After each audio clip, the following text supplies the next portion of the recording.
microphone.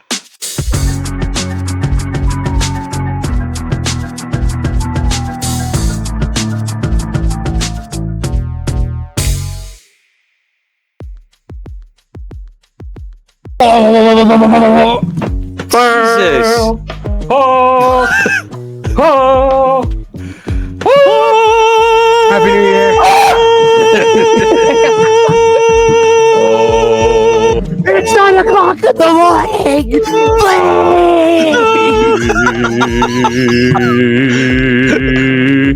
Oh, I really that was the fucking Andrea Bocelli fucking gimmick, the goddamn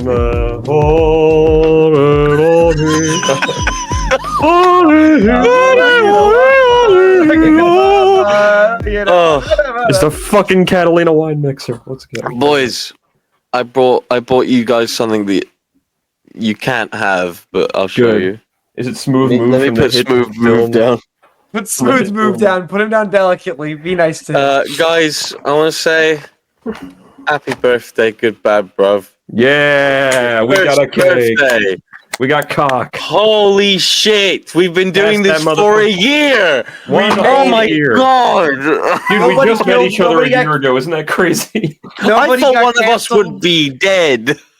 Well, guess what? There's still time.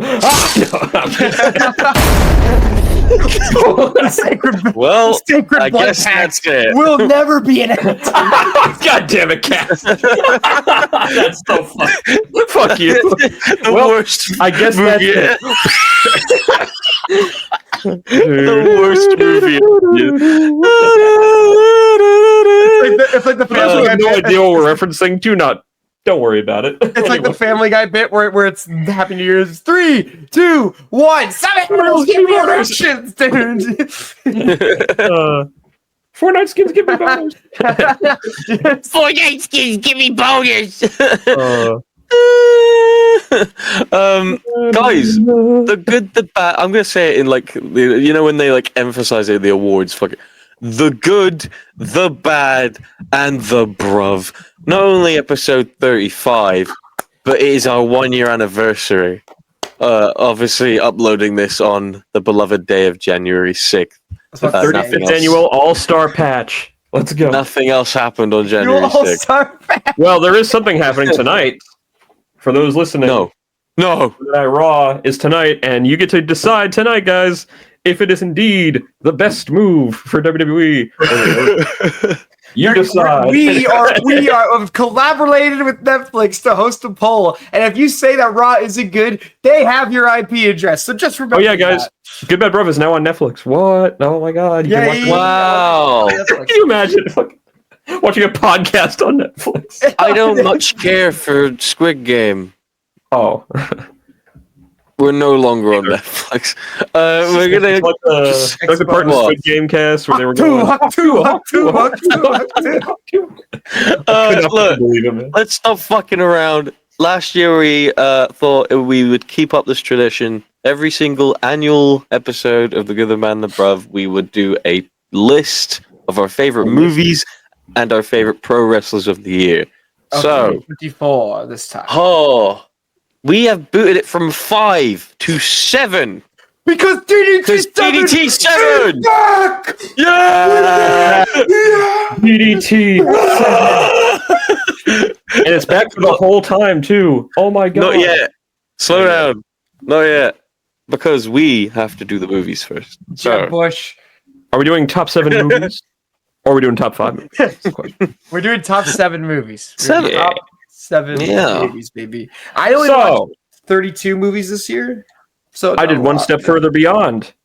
I've watched exactly 39 films this year. You watched more movies than me this year. That's fucked up. That feels wrong. Well, these are just movies that released this year. I could go into a whole other thing. In about preparation for this list, before Monday, I had only seen 10 movies in the cinema, and I watched 6 on my computer in my house on that day to like get a proper list.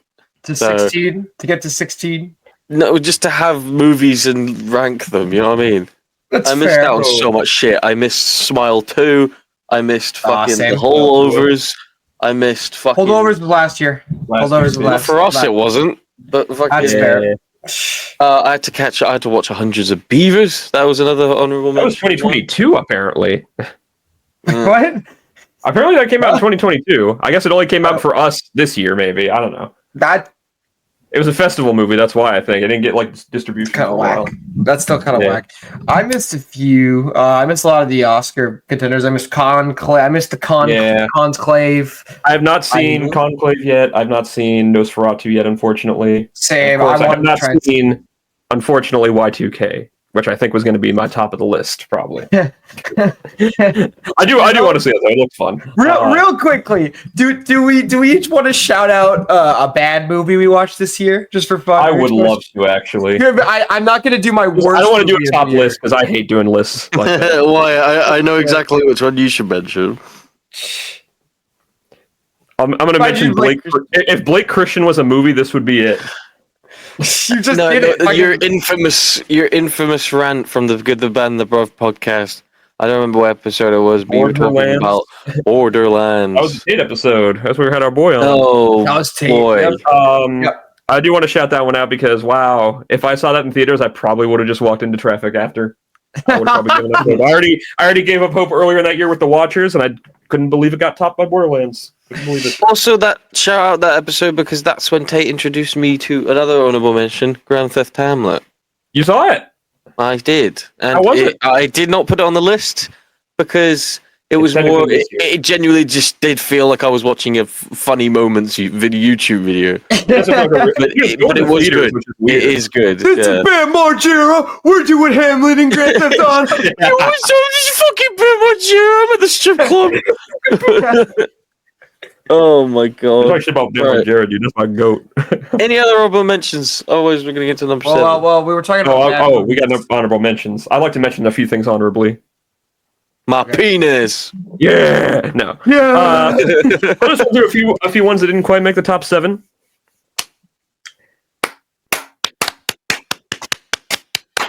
All right, first off, Strange Darling, great movie. Not That's quite one of my on honorable mentions. Wyatt. Oh, That's my honorable mentions. Strange Darling, really great movie. Will I watch it again? Maybe sometime. It's a bit of an odd movie. I understand completely if someone doesn't fuck with it. It's weird. It's fucked up. That's it. Long Legs, great movie again. Didn't really. I don't know. Maybe I'll like it better, but I did enjoy it quite a bit. First Omen, huge surprise. Huge fucking surprise. Did not expect that to be good at all. And it was like one of the best of the year, probably horror-wise. What if Exorcist Believer but good? And now a couple more right here. Challengers didn't make the list. Sorry. I liked it. Didn't really do as much for me as everyone else did, though. It's What's Inside was great. Wild Robot, Sonic 3. And the last two I'll mention are the Netflix film. I'm gonna get shamed. The Netflix film Hitman. Great movie. Loved it. Oh, I'm Didn't surprised. even make the list. I was shocked. I saw so many more better movies this year. I did not expect Hitman. You had that at number 1 at one point on your list. You number put 2. that It was a number 2 at one point. It was at number 2 at one point on your list. And the last one I'll mention is a huge surprise, which was Civil War. Did not expect that. Did not expect to love that movie as much as I did, but I fucking love that movie. That movie was like looked so fucking lame. For which I've never seen a movie done more dirty by its trailer. I think that's the thing. I literally saw that when I came back from Philadelphia, and I'm just like, yeah, we'll go see this. Why not? You know, I'm by myself for another week or so. I'll go out to the movies. You know, decompress a little bit, chill out. I was like, yeah, I'll see it. It's a short movie, and I was like, oh, I was not expecting that. Wow. Okay. Cool. You like to Anyway, those are my honorable mentions. You like the show so far? Refill your popcorn. You're gonna love that. My honorable mentions. I have pretty much the exact same lineup. Challengers, Insults Inside, The Wild Robot, Strange Darling, Long Legs. First Omen and Civil War aren't quite honorable mentions. They're like really great movies that I liked, but they're like another step below. I wanted to shout out a movie that actually held up very well on a rewatch, Kingdom of the Planet of the Apes, which I was not expecting to enjoy as much on a second time watch that I did. And I wanted to also shout out this funky little indie movie called My Old Ass. That's also. Oh yeah, I heard that was fun. I heard that was good. It was very, very good. It was a bit simple, but it was very, very touching. It's not the best Albert Plaza movie of the year, though. I'll tell you that much. Was that the fucking titty bit? No, it's no. My favorite Megalopolis it. review on Letterboxd. It just says this shit sucks, Megacoculus, and I think that's very funny. Did you not like that movie? I haven't seen it. I just think the review's funny. I thought I it was went to see it after I saw Tate's TikTok on it. Oh yeah. And, I mean, I didn't vibe with it, but I got why you liked it. It's a movie that I'm like, okay, you could look at this through a very, very critical, this sucks. Like, this is so poorly made, but I'm just like, there's clearly a vision here, though. Yeah. Like, I don't see, like, I've seen a lot. Yeah. Look at Craven. No vision. Like, no. We're talking about Blind. We were shouting out a bad movie. We're shouting out a bad movie real quick. You said Borderlands. Go ahead, shout out. There are entirely worse movies. Todd Phillips, you should never be allowed to write or direct a film ever again for the rest of your life after Joker 2. Good fucking God, I've not been that bad watching a movie all year. I was actually furious. I don't give a shit if that's the point. It didn't go over my head, you fucking losers on Twitter who are trying to defend this shit. It's garbage. Dude, I was gonna mention it. That was gonna be my bad movie. It was Joker 2. It ruined my life. Couldn't believe it. It actually, like, whenever he started singing again, I actually just put the phone down, flipped the screen over, and just sat there at my ceiling every single time. He starts singing just cause you're a sky full of stars. No. I do like that one part. I did see that one part where he just looks at fucking Lady Gaga and just goes, "Can you stop singing, please? Could you please stop singing?" Me too, dude. Me too, please. Good God. Weird movie. Anyway, yeah, before we slide into the list, I should say you can catch us on Spotify. You can also catch us on the YouTubes. It's my personal favorite way to experience the pod. You can also check us out on SoundCloud. No. You say SnapCloud? SoundCloud? Fucking SoundCloud? Yeah, we're SoundCloud representative. Simon, where can I get stuff like this? I've already got it. Where can other people get stuff like this? Ladies and gentlemen, it may not be Christmas anymore, but you can still get a gift for yourself at www.goodsquadpw.com. You can get that hat. You can get that .com. We have a few new items coming, right? One particular new item that Cass showed us in the audio logs in the GCs. I don't know if we want to spoil that yet, but we can. We can mention it. We just won't show it. Mugs. We have mugs. We have mugs. Have you guys ever wanted to drink liberal tears out of a GBB mug? Now you can. Oh, fuck. Shit. Is it like male? Like there used to be mugs that say male tears, and they had to take them off because technically male tears is a slang for like cum. Apparently, yes. I didn't know that. Yes. I'm gonna start calling that now. I'm gonna say, hey, I'm gonna go jerk off. I'm gonna go cry out my dick hole. Speaking of male tears, Wyatt, hey, where can I watch some funny videos for the small price of videos? $3 a month. $3. You can watch live dubs. You can watch first timers, which are AKA movie commentaries. Yes sir. Yes. Yes sir. Yeah, yes sir. On our Patreon, Good Bad Bruv on Patreon. Very good. We actually have one that these guys don't know anything about that's coming very soon. Dude, honestly, I think I'm just gonna let you go free reign with the first timers and everything. I think if you choose what we do, it's the funniest thing ever. No, don't do that. He's gonna pick something really bad. 2003 was the funniest thing ever. When he's fucking getting the bombs thrown at him, I couldn't. Well, guys, stay tuned for X-Men Origins Wolverine. No, I'm joking. No. Yeah! Funny enough, that's actually an enjoyable movie. It's not good, but it's enjoyable. I like it. It's funny. Cass. But not only do I want to watch the movie podcast, not only do I want to pay for it, not only do I want to drink coffee out of this beautiful mug. Yeah. What if I don't want to watch the guys talk? What if I want to watch them play some video games? What's going to happen there? You guys like video games? Yeah, sweet mother of monkey bullshit. I completely forgot that we uploaded our first GBB plays. You're right. And we Oh played my the height God. of competitive gaming, the height of video games, the height of games that when the people ask you, what's in your fucking PC, what's in your fucking high-tech PC, we played Discord Classic literally for 45 hours. Yeah. Let her in the It was league. Pete. That's what I gotta say.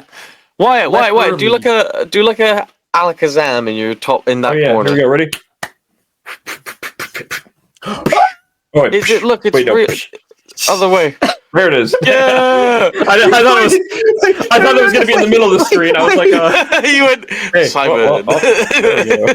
He pointed the wrong way. No, he pointed the wrong way. Realized he pointed the wrong way, and then did it 2 more times. I'm not used to the mirror. Okay, the unmirrored camera. No, it looks great. But Anyway. yeah, no, go check us out. We play Little League. More stuff to You know what's come really funny? Eventually. I forgot everything I said on that Letter League video, and I was watching it like yesterday. Oh. I'm just like, So funny. fuck? The part where you just go, holy shit, wow! Wow. And then Yeah. there's like 5 seconds of silence. It's so funny. Anyway, we are here for lists. So we are going to do lists. All right. Wait, List. Cass, you didn't give your honorable mention / bad movie pick. Mention you haven't things done that honorably. yet, Cass. You had to do I that. told you I didn't want to mention it because it made me so upset. We'll see. Really upset. But there's got to be another. There's got to be another bad movie that you could talk about. Craven the Hunter. So bad. No, That was really bad. That was awful. That was horrible. Holy was shit. it was not great. Remember the part where like the guy just goes, "Hey, sir, all your team is dead," and he goes, Hey, look, I did. Well, go on. What? We watched Craven as a group in a call. I've never felt the air get sucked out of a Discord call faster than the first 5 minutes of that movie. Everybody knew we were cooked for a solid 2 hours. "Oh no!" The first 5 minutes, I'm like, "Okay, this is kind of cool," and then it cuts back to him as a kid for like 30 minutes, and I'm just like, "Wow." Who decided that? Who allowed that to happen? The funny thing about these Sony movies that aren't Venom is that they always have to have like an extended sequence of them as kids. I don't give a shit what Craven does as a kid. Show me him fighting the lion. Fucking stupid, man. No, he fights the rhino, dude. Here he is fighting a meerkat. Yeah. Fucking Anyway. stupid. He gets bit by a lion. He got bit by Alex the lion. If that happened, it would have been peak. It would have been fucking peak. Alex just Oh bites my him, and it's just God. like, "You're biting my butt." Fucking- Come All on, right. you're standing So- on the remote. Are you boys ready for that beautiful number 7? No. Mikey Cat, that was the bad movie. You said you didn't want to mention it. You were scared. No, I don't want to. I don't want to mention it. It was so bad. Is that bad? Yeah, I'm not even going to mention Is it. it? Dude, have we all seen it? Have we all seen it? Let's just do the list. Oh my god. I'm getting acid reflux just There's thinking trauma of here. All right. Turbo. I have my number 7 ready to go. For those listening to the Spotify, for those listening to the Spotify, what we do here, like we did last year, is that we basically at the same time reveal on our little rectangles right here, Oh, that's Yes. true. The audio listeners aren't going to fucking see and this. then we turn them around and we all reveal what our pick is. At the So you're same going to time. hear our live reaction of us going, "Oh, nice," and then we'll explain what the fuck our movie is. So you know what- Exactly. Yeah. All right. That Cool. is a great way So- to describe it. It's just us going, "Oh!" Oh my shit. god! Holy shit! Holy shit! Googly moogly. This Chinese brother has no idea what this list is going to be. This Chinese Brothers what's show number 7 on the Good Bad Bruv. All right, I've got it. I Okay, got it. one, You ready? Wait, hang on. There we go. I got it. All right, here we go. 3, One, 1, 2, 3. 3. Oh! Yeah. What the fuck? Wait, what the fuck is yours? Is yours Shazam? Nah, Oh. brother, it's Deadpool. Oh, Yeah. Mine is Smile 2, and Simon's is, of course, Sonic the 3. Oh wow, that is lower than I thought it would be. Now, I just want to say one thing real quick before... Oh, no, wait, sorry. Please, I just wanna no, say one please thing, all right? Interrupt us, please. I was We love it wanting when to- you. I was you asked me that was lower than I thought it would be. I was just No. You're going to love this, okay? Look, I just want to say this about Smile 2. Nintendo, get up, get up, get up, get up, so we can knock your shitty lame movie back down. You want to talk to me about Chris Pratt? Try Eldritch Hedgehog Stop! Woo! Live and learn. Stop! Fuck Anyway. hell! Sorry, continue. God damn it! God damn sorry. it! I'm sorry. Don't say you're fucking sorry. You're not sorry at all. Hey Simon, What? What, Cass? this is a pretty good movie, yeah. It's pretty good Yes, movie. this is an excellent blockbuster, if you will. I'm just gonna refuse to try now for the rest of the episode because you just did that. So thanks, man. That's really- Good Sorry, man, job. you got to adapt and overcome. No, this is what I get for trying. I get roasted on goal. I'm not Anyway. gonna say anything about it because it might come back later. That's fair. I'm not going to say as much about it because we did dedicate a whole hour to talking about it on the last episode of the podcast.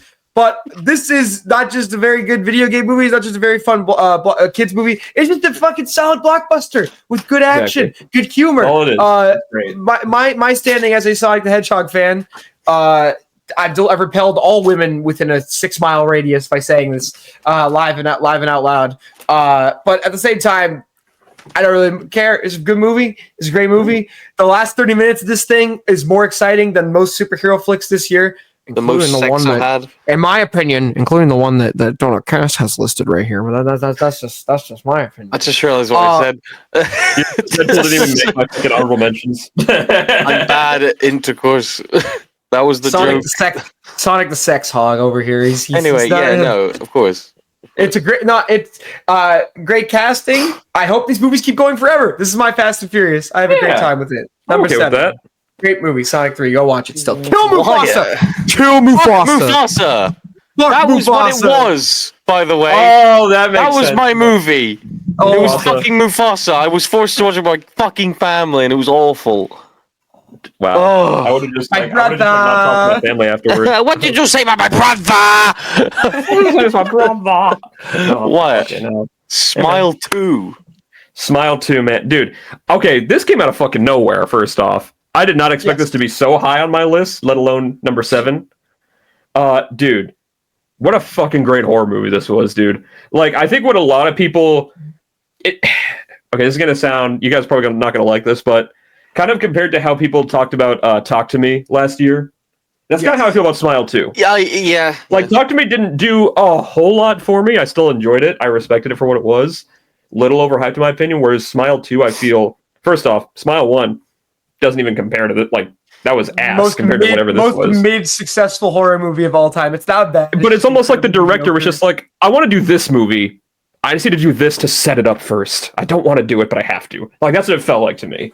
Because, dude, I this always was... said the concept of this movie, where just the idea that you're being followed by a demon and people that are smiling at you are going to kill themselves, and then you have to figure it out. Oh, yeah. Oh, dude, Just it was the idea that pure- each sequel is a completely different character in a I'd be completely fine different with that. setting. Like, do it with the president. That would be insane. Yeah.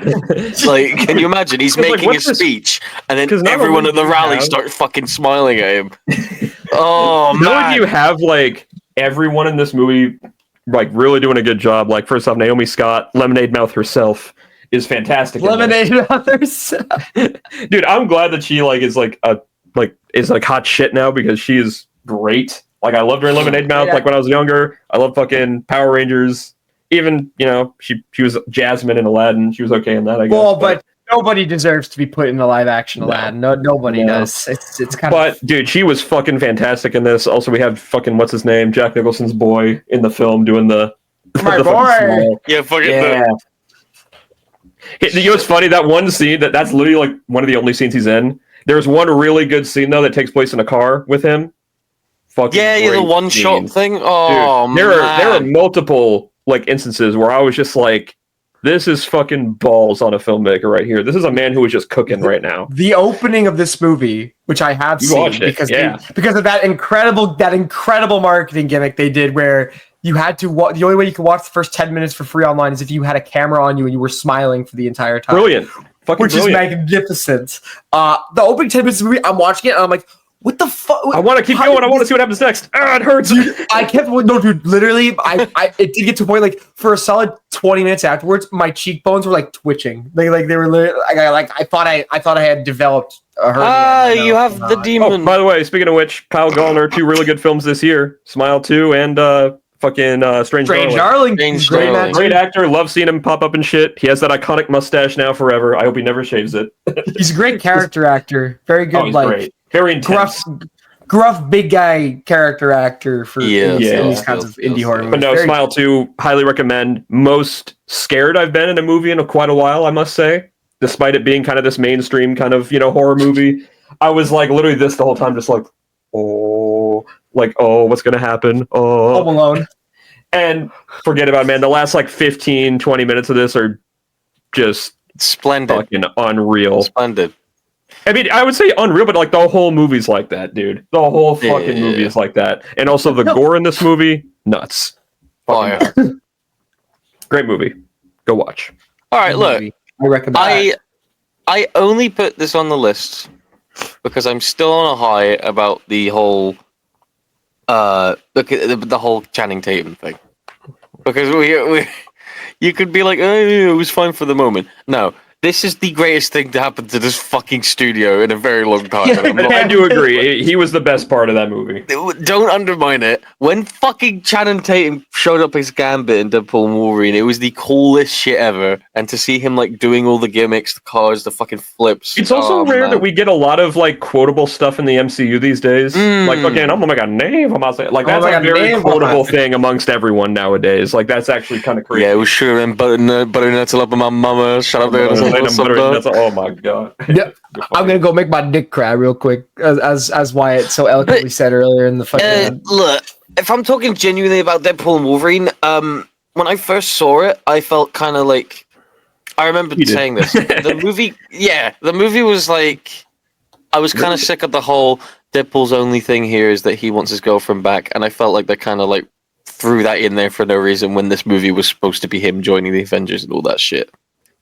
And now that I think about it, that was the whole point of every movie. So I don't really hate it as much, and it does give Deadpool somewhat of a character, so you can reminisce with him. The scene where Cassandra makes him think that she said you'll never fucking matter and all that shit. That's cool as shit. I think Cassandra was pretty cool, apart from all the weird, stupid lines they gave her. Yes, I like to masturbate. Yes, all right. That was weird. I was like, all right. Dude, what a crazy ass movie, dude. Straight up, all the fucking hands going through the fucking. Oh, that was fire! Oh yeah, seeing Tom from Succession getting his fucking face fucking. Matthew McFucking Faded is great. Amazing. He's so good. It's always funny when the MCU gets a very well-trained, classically trained actor. When they actually hire a good actor. When they had, someone like Andrew Caden who's been around forever. You forget how long, he was around since fucking Pride and Prejudice. That man has been around the block for a while. He's a British actor too, which I forget about because Succession. But what the fuck is going on? Yeah, he's great. His timing's incredible. Also, Hugh Jackman. It's not my favorite Wolverine, but Hugh Jackman. Just the idea that you don't need to see all this backstory stuff. You just know he's Wolverine. You know he was in the X-Men. Everyone fucking died in the X-Men. He's become a drunkard. I love that shit. So it makes perfect sense that he's a more violent Wolverine. It's from a different I can't wait for him to come back in Avengers Doomsday, rated PG. I was literally going to say, Hugh Jackman to play Magneto. Guys, they have another classically trained actor going into the MCU again. Robert Downey Jr. Oh yes, sir. Oh yes, sir. The merchandise. Oh yeah. Anyway, I still think it's a pretty enjoyable movie. There you go. Yeah, it's pretty good. That's a good movie. Pretty good. Fun movie. I'll never watch it again. Yeah, exactly. I'll never watch this shit again. But Harold and the Purple Crayon. The most honorable of mentions. Compared to what we have said, our worst movies of the year list is, Harold and the Purple Crayon is endearing. It's not that. It's not on the list. It's not. I'm saying compared to worst movies that we've seen this year. No, genuinely, that's not even top 10 worst movies. Not even. No. That I will doesn't make shout it out real okay, quick. though, Zachary Levi. Don't come asking me for interviews, you If fucking we're talking about the loser. best bad movie of the year, though, it's Madam Web. I'll watch that shit again in a heartbeat. I don't give a fuck. That movie's funny as fuck. that's yeah. I mean, That's like, camp. it's the That's only just one fun of the- camp. It's the only one of the bad movies. It's, that's, like, I call funny. it the Shark Tale effect. The movie's fucking terrible, but you have a great Shock time 2, watching the it. Shock 2 effect. The Shock 2 effect. Dude, come on! That's my gimmick, dude. Come on. I don't like it. My sweet little kitten. That's Suffy. my gimmick. It's like having a younger brother with a tick. It's like, shut the fuck up! Shut the fuck up. This is the 9th time you've said fucking Sigma Sigma on the wall. Who's got the biggest fucking- balls? You're like What fucking, does that mean? you're like fucking Logan. You're like fucking Logan and Laura in the fucking car when they were in fucking Dakota or whatever. Shut the fuck up! Fuck up! He's like looking at the fucking Talk to a podcast. He's like, this is a bunch of bullshit. They made this bullshit up. She's your fucking daughter, Logan! She made this Alright. talk to her boy and everyone To her, fucking bought it. Now they're all broke. Oh, you must spit on that thing, Logan. I'm going back. Talking about shit. I'm going Logan, we must invest in Hawk about to to a bust. coin. I'm about to bust. I'm about to bust. He's in his chair. I'm about to bust. Logan, take your fucking pills, Charles. You're gonna bust. Oh, bust coming. Oh, Now stop. Stop time. As Adam Driver would say in Megalopolis. back to the club. Back to the club in Barretall. Very tall. Oh my god, that was crazy. I'm sorry, there's a part of Megalopolis where it's right before that scene, and like, what's her name? The girl in the scene whose name I forget. She goes, I'm going. And she goes, why should I stay here any longer? He goes, for comedy's sake. I'm like, what the fuck? Tate described it perfectly. He was literally like, no one in that movie feels real. It feels like you're watching a dream. It feels like you're literally It watching literally a dream. is a dream movie. Perfect. Like, It's the most that's perfect perfect. dream. Dream movie. By the way, before we do 6, the cake I should this is a real cake. I don't know why I have know. this. You're I just gonna have a eat it. cake that says happy birthday. It's no one's birthday except Oh, you just have that like on hand I'm not randomly. eating a full cake, Simon. No, fuck Jesus. Give it. Split it with your girlfriend. Eden? Hello? She was never real. Is she here? Right, Okay. you just name dropped her on the pod. That's fucking crazy, man. Okay. Viking cat, are you here? Viking Blank cat. entity. You Are just you doxing her now, bro. What the fuck? She's real! Ah! You have to call her by a Discord name, XX_pussy Jesus. to 94. Oh, that's just in the comments of the My videos. Discord Okay. name, Logan. My Discord mod, Logan. All right, guys. Logan. Number 6. Buy me Discord Nitro, Logan! He's like dying in his chair. Logan, please, I can't upload files bigger than 10 The megabytes, stream of Logan. Letter League is the Logan, best where's game that lunch I've league? had in quite some time. Oh, completely derailed. What Jesus do you Christ. mean, Logan? No, we don't have Darrell on the podcast yet. Don't talk to me about Darrell. Oh, I love What do you Darrell. mean? Logan. Okay, no, we have to stop. We have to stop. We're gonna do this. I'm for like 20 ready. more I've been ready minutes. for 5 minutes. All right. Oh, why? Number 6. 1. 3, Yeah. 2, 1. Yeah, baby.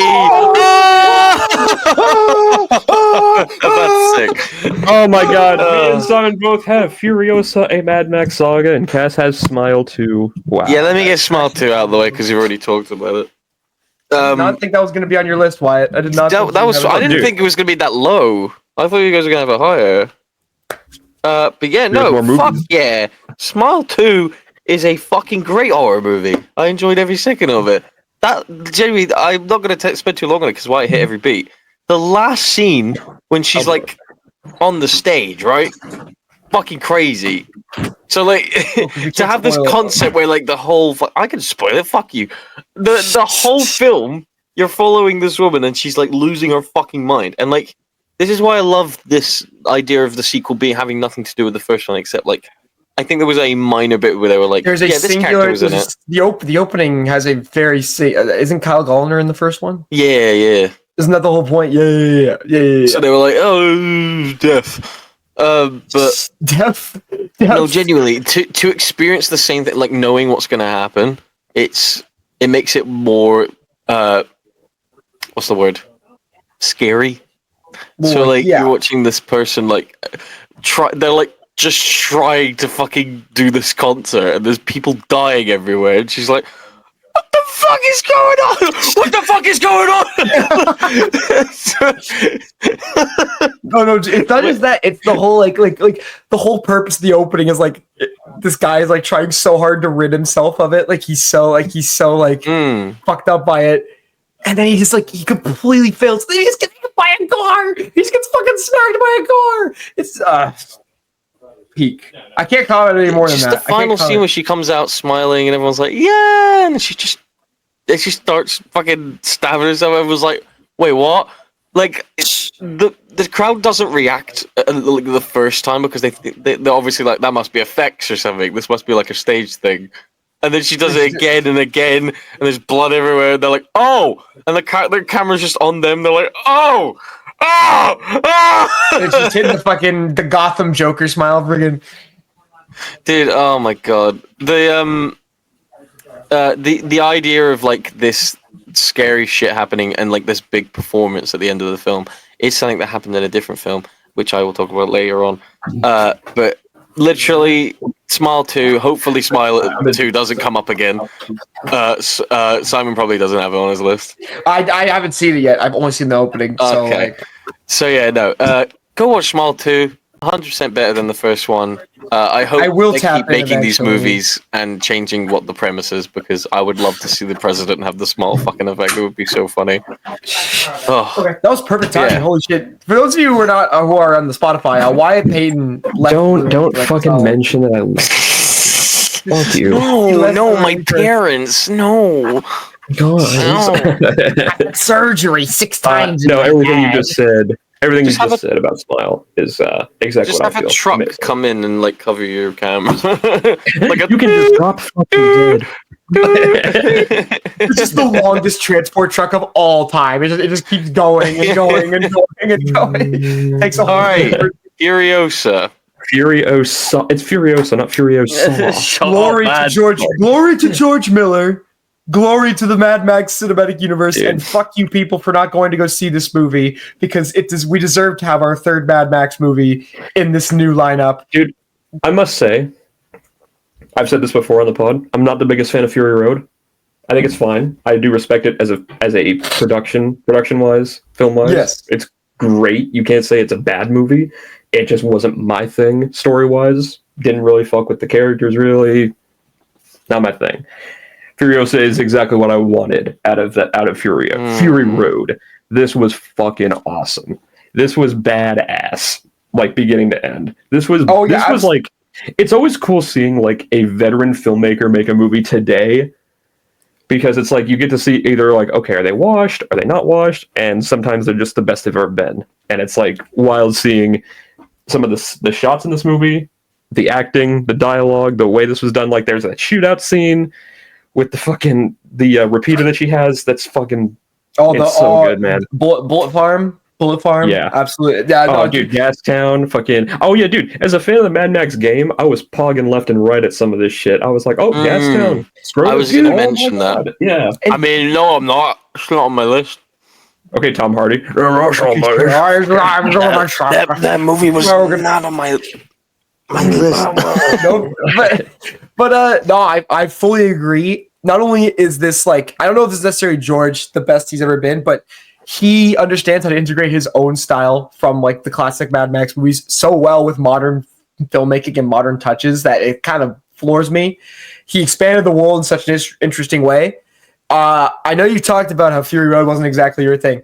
I view Furiosa and Fury Road as like a Dune Part 1, Dune Part 2 situation where one of them is like, except they came out in reverse orders, but it's like the first chronological installment, the one that takes place first in the timeline, is about has like a lot of the character and like the build up and the general world building, and then you get to the second part chronologically, and it's aided by that build up because it's just fucking nonstop balls to the wall, insane spectacle, insane cinematic, like just prowess. Anya Taylor-Joy has like less than how many not many lines in this movie. He's like less than 50 lines of spoken dialogue. Not only that, it takes a good while for her to actually show up in the movie, because a lot of the time it's just young Furiosa for the first 40 minutes almost. They put the shoulders on Ayla Brown. Fun fact, something I just found out. Ayla Brown, she played Maria in Sonic 3, and I had no idea about this until I legitimately had no fucking idea. Oh my god, what a year.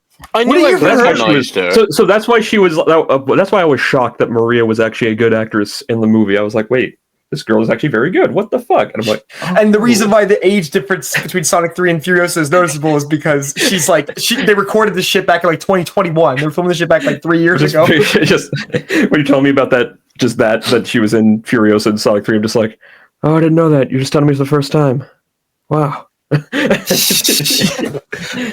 the way, the action in this amazing. Movie, the action, the effects. The effects in Furiosa. You couldn't have done that 10 years ago. Done that 10 years ago. Done that 5 years ago. I will say, as much as the effects weren't as good as Fury Road, it was because obviously Fury Road, you can't do that movie anymore. You just can't do that movie again. No, like, you can't. The way they. I'm happy they didn't. I'm happy they didn't. There's no way you could do like the. You can't have people dying in the fucking the Australian, desert. Like somebody literally died right here, George. What's going on? Just give me a second. I'm gonna catch this dude playing guitar with fire shooting out of it. Just give me Tom Hardy and Charlize Theron just fucking calling each other. Yeah, hold on. Fuck you. But no, this is awesome, man. I love this. I love Chris Hemsworth in it. It's my favorite Chris Hemsworth role, I think. I think this is the best performance of his career. The last few scenes with him in this movie are like all time. When she's beating him half to death, and he's no selling it, but like he's still like this fucking just broke. You see just such a broken husk and shell of a man. You feel sympathy for maybe 1 second, but then he just goes back to being this fucking repugnant. And I won't spoil it, but the way that character meets his end is one of the coolest things I've ever seen. Yeah, I remember in the theater, like I felt everybody. My theater that was mostly quiet. The whole theater did the fucking like the sick, like the fucking like the sitcom fucking like that shit. And again, fuck every single one of you for not going to see this. Genuinely, I'm actually like hurt by that because we should have a third Mad Max movie. Good movie. We're not gonna have one. We will. I think we will actually. I really think we will at some point. Maybe not soon, but go see Furiosa 2024. Look. I think we could get one eventually. Not soon, but I think eventually we will have one more at least. Even if we don't, though, this is a great duology. This is Kill Bill. This is Kill Bill Volume 1, Volume 2, but That's a great comparison. Genuinely, like it's very like they fit fantastic. What a fine analogy. Speaking of analogies. Speaking of fine, I'm moving on. Number 5. Speaking of 4-letter words that feature F, I, and E, but a different letter in the middle. Oh, you clever bastard. Thank you. All right. 3, 2, 1. Fuck you, I'm Furiosa. I saw the TV glow. I did not see this movie. Completely forgot about that fucking movie. I just watched this last night, a last-minute addition to the list, and it jumped up very, very high on my list. This is a real pain for those who can't see it. This is the one with Eisenberg and Culkin, right? Kieran Culkin delivering, unsurprisingly, an Oscar-worthy performance in this film. I think he is absolutely fantastic. I'm going to get my spiel about this movie out of the way because neither of you two know. I assume neither of you two know anything about this or know. I've seen the trailer for it. I think it looks cute. It looked fun. Yeah, this is a movie. It follows two cousins, David and Benji, and David and Benji are coming together to do a tour through Poland after their grandmother passes away. Their grandmother was Jewish. They are a Jewish family, and they go through on one of these, like, I guess, like, I don't know if you guys know what Kontiki is. It's like one of these like Kontiki-esque things, going through Poland, going to see all the sites in Poland, and they bond with the fellow party members. They You could say they invade Poland. I took the wall to Poland. Classic reference. Anyway, the good old days. the wall one. Scott the Waz to Poland. I'm sorry. Scott the Waz. Jesse Eisenberg though kind of look like Scott the Waz sometimes. I don't know how to explain it, but he kind of. Scott the Waz is a sex tape out, by the way. No, he doesn't. That was the funniest shit ever. That was so funny. They were hyping it up like, oh, that's Scott the Waz a sex tape, and it was like, what, where? And then it was like, what is this man doing? Asking for Scott the Waz a sex tape. Oh, that's so funny. But no, this is a very simple movie. It's a very touching movie. Again, Kieran Culkin. This was also directed by Jesse Eisenberg. This was not just starring him. This was written and directed by Jesse Eisenberg. I believe he's done one other movie. He directed one other movie before this, which was very forgettable. I thought you said Heisenberg, like Bryan Cranston. Jesse Heisenberg directing a drug documentary. Kieran. He just left. He just left. Kieran.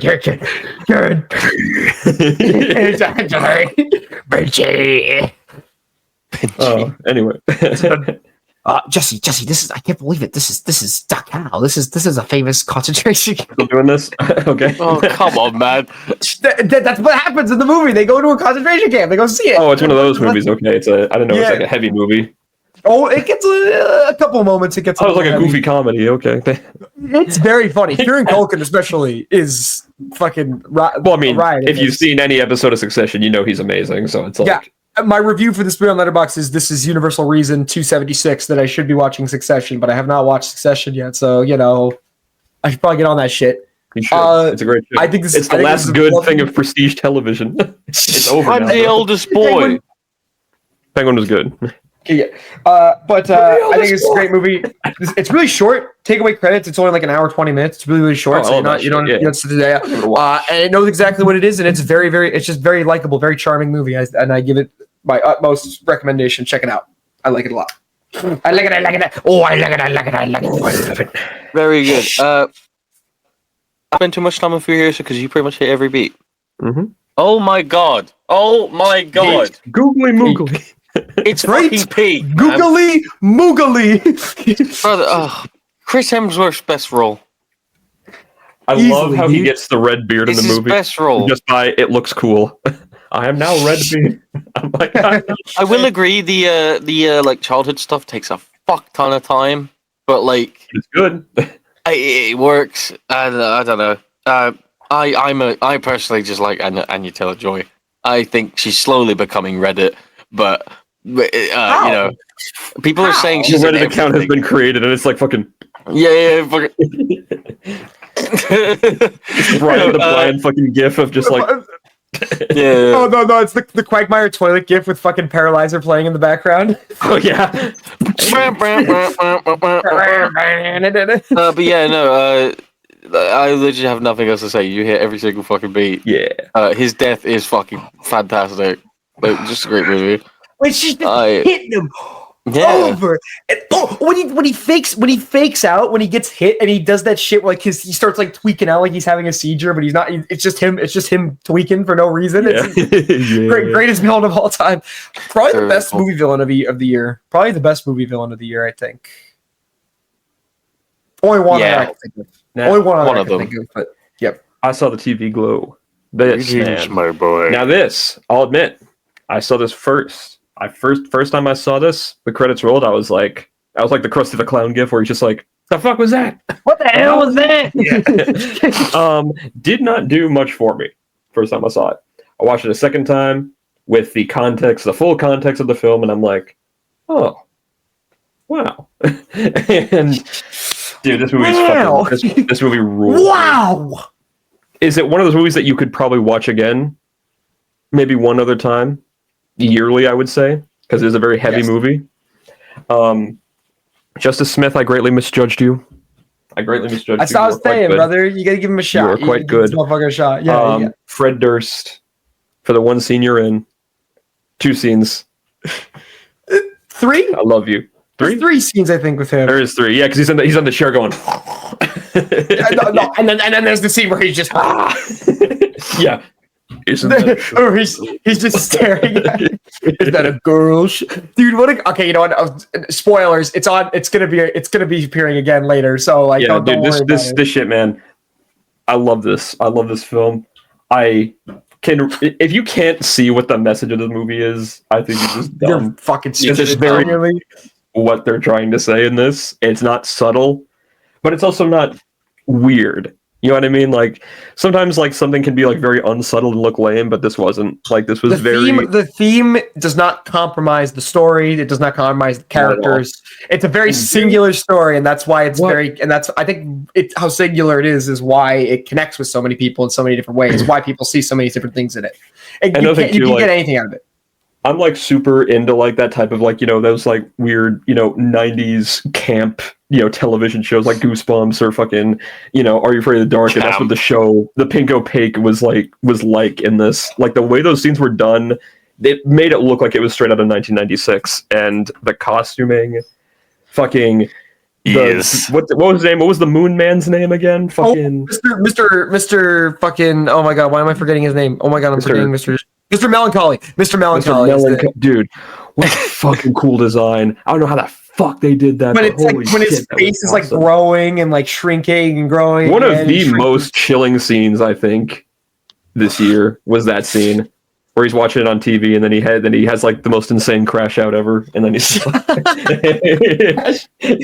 why is bro crashing out? And then of course the ending is just, you know, once you realize like what it actually means, you're like, oh wow. It's fucking crazy, man. Such a wild movie. Loved it. Can't say anything else. I can't say exactly. I'm gonna save it for you, man. So anyway, are we all good? Very good. Very, very unique. Cass is one ahead of us every single time so far. We're gonna see if that happens. Yeah, I'm starting to get pissed off. Can you fuck off? It's gonna happen again. If TV Glow is number 4, I will laugh. Honestly, that will make me laugh. I'm gonna be honest, lads. We might not have a shit ton of time, so we might have to start throwing up the Game Awards thing. Please wrap it up. Yeah. Do you remember that? I agree. You know, I agree. Fucking Christopher Judge is giving the most heartfelt speech about Kratos, and he's just like, wrap it up, please. You have so much to get through, please. All right. Please. Number 4, everyone. Number 4. You ever heard of I Am Number 4? Get ready for I Am Number 4. With this. That ends with letters from the sky. I'll tell you what. Oh, Wyatt. Number 4. Your tit. Your tit. Your tit. Oh. Right, yeah, there you go, yeah. Here we go, guys. Number 4. All right. 3, 2, 1.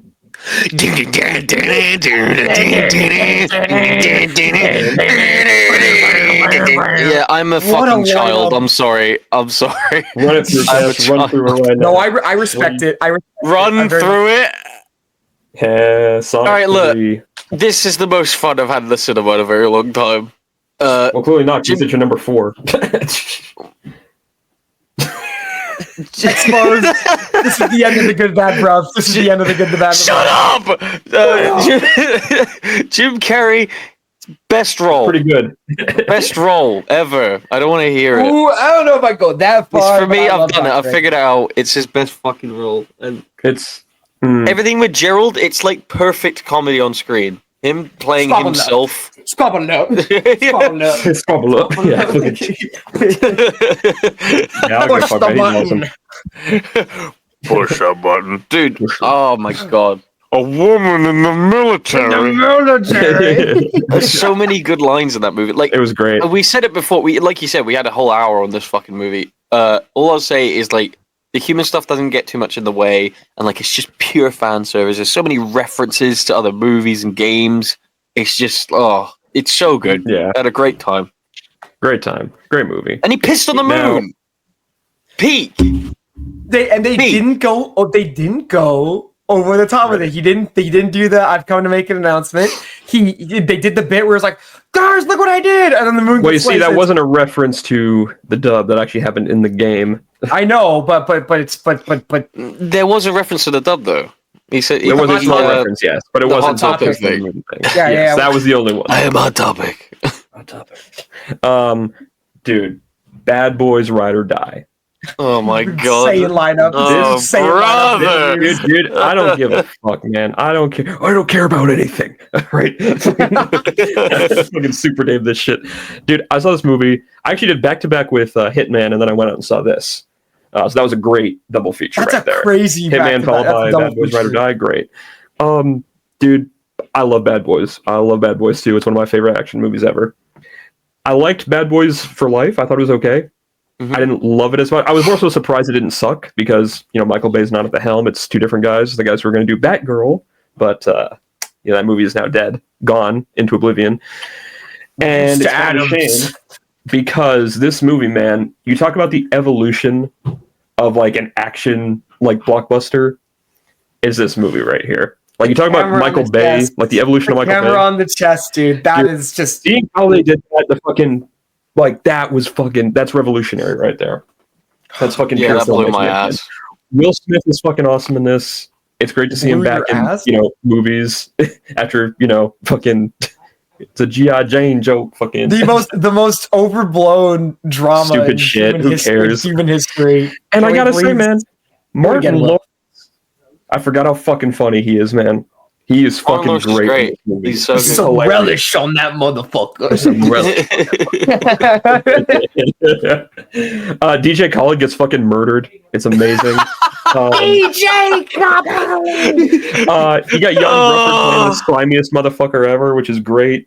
You got just a great fucking fun time at the movies. I had a really good crowd at this theater. It was just like, and again, this came at a certain time, like wasn't a great day really, kind of just like, this sucks. Like today kind of sucks. I watched Hitman, I'm like, ooh. And then I watched this and I'm just like, oh fuck yeah, dude. I fucking love movies. I fucking love action movies. I understand I'm probably the only person that has this on his list. Maybe Cass is pulling an absolute blinder right now. And dude, let me tell you this, man. The scene with fucking Reggie getting the guns, defending the home is fucking great, dude. This is like I said, man, the evolution of Bay movies pretty much is this. I want to see these guys do more shit because they are fucking awesome. And also Michael Bay's in the movie again. He has a little cameo, which is always great to see. He's always fucking in these movies for some reason. It's great. So that is my number 4. Bad Boys for Life. Get it? Why didn't they call it that? Bad Boys 4. I feel like that was on the table at some point. Bad Boys for Life was already a movie. It was the third one, yeah. So I don't know. If they switched titles, we would have been so back. Anyway, great movie. Ride 3. We've done the full gamut. We went from funny kid hedgehog movie to slightly more adult action movie to the most traumatizing body horror release of the year with The Substance. Okay, again, I'm not going to say a whole lot about this because I have a feeling this is also not going to be the last time that we see this on the list. I'll say this. Usually, hardcore satire like this is not my thing. Very unsubtle satire is not my thing. But when you are edited with this much style and this much panache, when you have performances as good as the core performances in this film, like Demi Moore and Margaret Qualley, and of course, Dennis Quaid delivering the most unhinged performance of his entire life. Oh, incredible. Incredible. Nightmare fuel. When you have prosthetic and set design and prop work as excellent as movie, you can't deny this is just a fantastic movie. I see a lot of people pushing for the Oscar buzz for this. I don't think it's going to happen because I think the Academy are a bunch of lamos and they don't like Golden Globe buzz. Let's hope. Genuinely, let's hope. I think it's well worth it. Hello, John Globe. John Globe. Bring me the giant chicken. I think what the movie is saying is not necessarily new things. It's saying about body image and about the industry, but the way it says it is just so unique. Using this concept of creating a better you in terms of drugs is just like it embodies so much metaphor and so much like symbolism into it. Reminds me of the stuff that we do. It's just shit. All of it's shit. Throw it away. This movie's fucking amazing. Here's the thing. That's one thing. Yeah. This movie is a bit of a slow burn. There's a one very gory scene at the very beginning of the movie, which is just incredible. And then there's not as much of it, but my God, you get what you fucking pay for in that last 20 to 30 minutes of this thing. You get what you pay for. It is one of the most insane, literally explosive endings to a movie I think I've ever seen.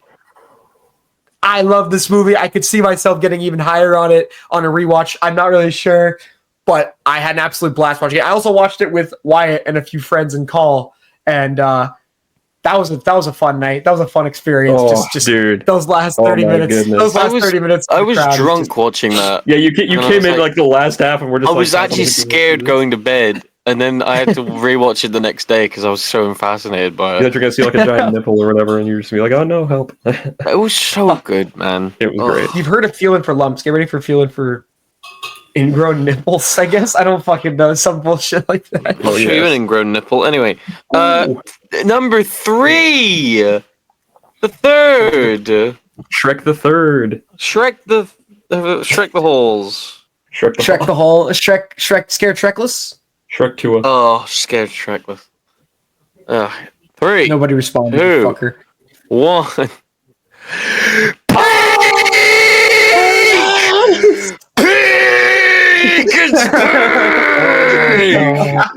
Oh my god! All right. Never has an orgasm been waited on, shown to me, and delivered on my doorstep next day delivery.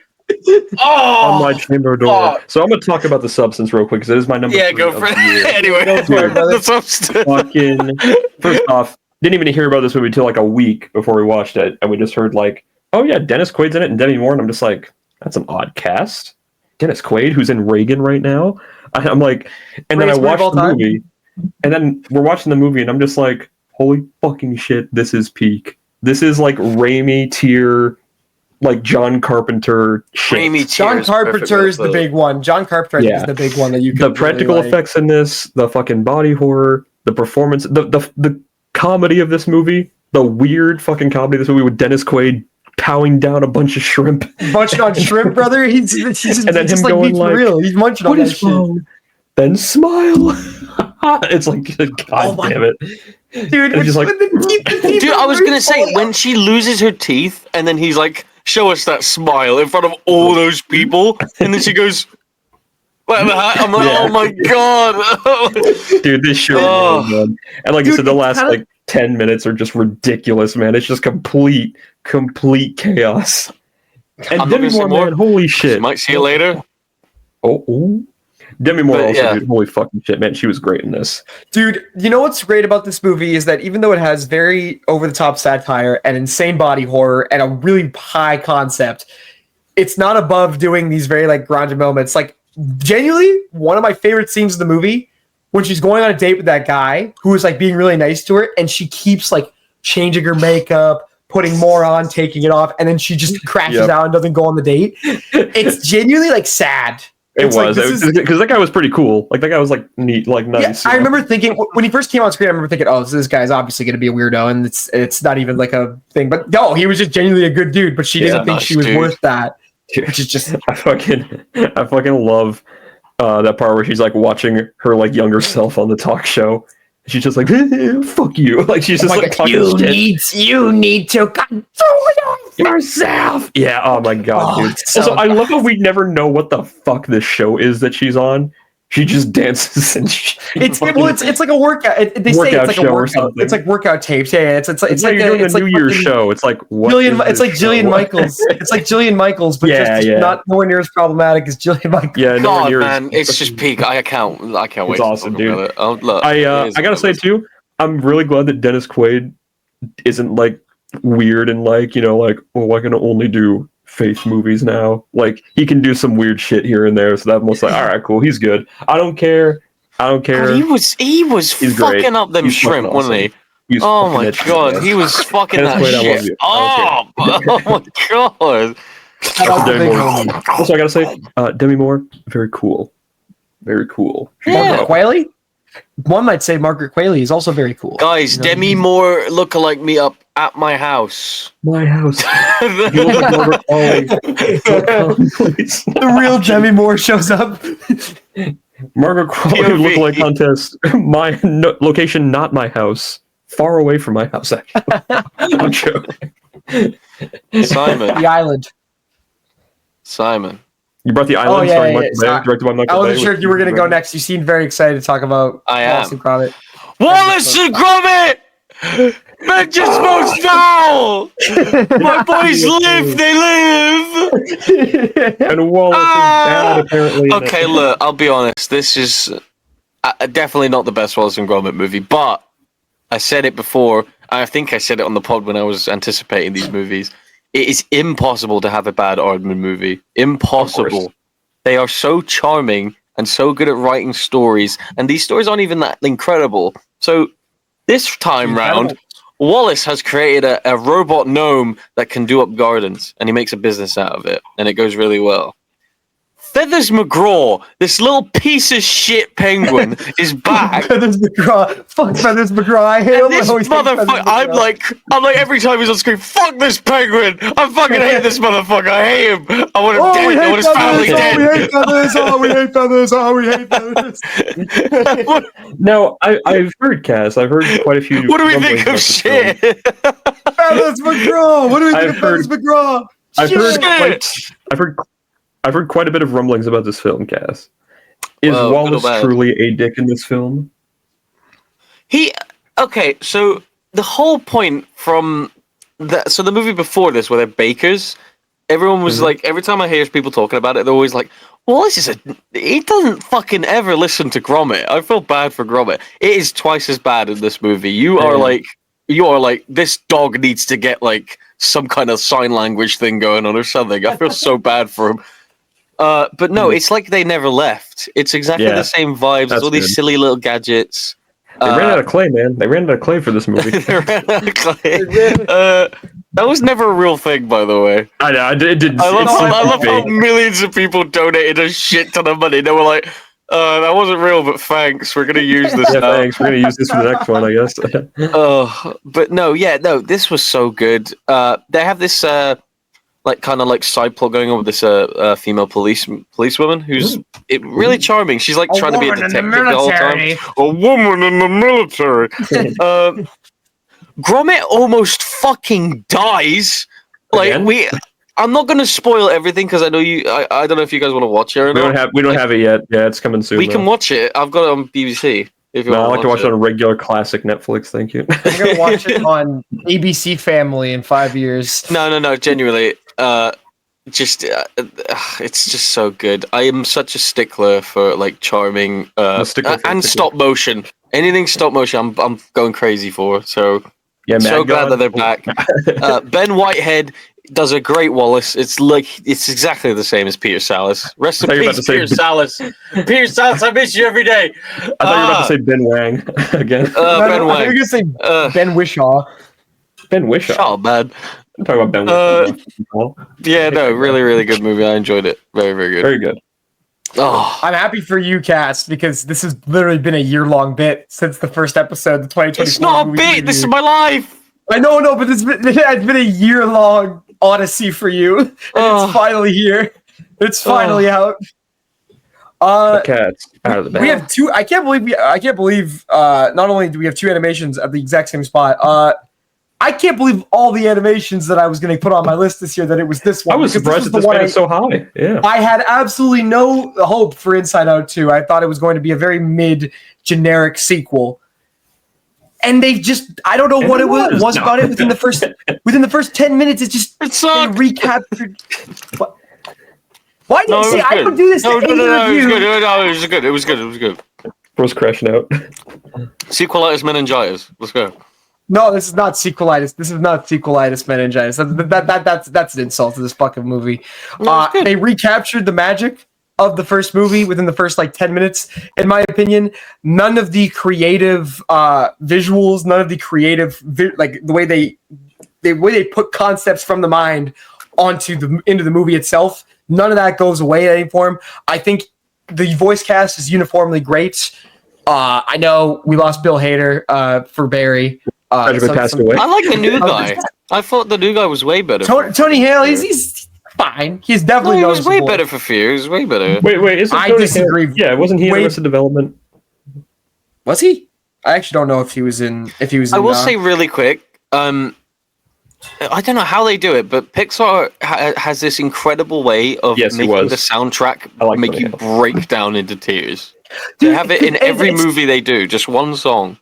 And this one is obviously the fucking... Dude, it gets me every time. I'm like, fuck. Fuck. And they don't... The thing that's great is they don't hammer that fucking theme into your head for the entire movie. A lot of these crappy movies, they hammer the same score into your head for the entire time. This one knows exactly when to use the music to amplify the emotional moments. Much like with the substance, Inside Out 2. This movie's not saying anything particularly different about the use of anxiety or the use of envy or any of these new emotions and about growing up with going through puberty and the like. But it just does it in the best way possible. It just. I think for kids, this is genuinely a really important movie that they should watch. I think kids will get a lot out of it. I think parents will get a lot out of it too, like they did with the first one. This movie is just consistently funny. The fucking video game character in the Vault of Thought with the classic fucking PlayStation 1 graphics. Oh, that was top tier funny bit. I don't want to spoil what that bit Wembley. is. But what else? What else is great about this movie? I think that it does justify its own existence by the end of it, because I remember thinking of all the fucking... I was gonna say, how different is it, like, in terms of the themes? It's a generally like the same story beats, like the same like plot structure, I guess, of Riley going to do a thing, realizing a thing is not good, making a few bad choices, coming to terms with those bad choices and not doing it. But it's still very unique. And at the risk of coming off as a fucking animation film Twitter user, this has a genuinely very good depiction of a panic attack. It just does. No, it does. It's a very well executed version of that. It's very different. I would not mind seeing a third film, and by the end of the movie, it did make me cry, and I think that puts it in the top 3. I also just because, again, I went into it so skeptical. Inside Out is one of my favorite Pixar movies, probably my top 3 Pixar movies. This is definitely not as good as the original, not by any stretch, but I just think it's a fantastic movie. Best Pixar movie in years, and if Toy Story 5 and Incredibles 3 cannot reach this quality, then they should not be made. And that's just a fact of life. If Inside Out, a movie that does not need a sequel, warrants being a sequel more than fucking Incredibles 3, then there's no point. And what the fuck are you even doing at that point? Yep, you need to just burn the whole studio down at that point. This is an excellent movie. Watch it with the family. Watch it with the kids. Show the kids. I won't.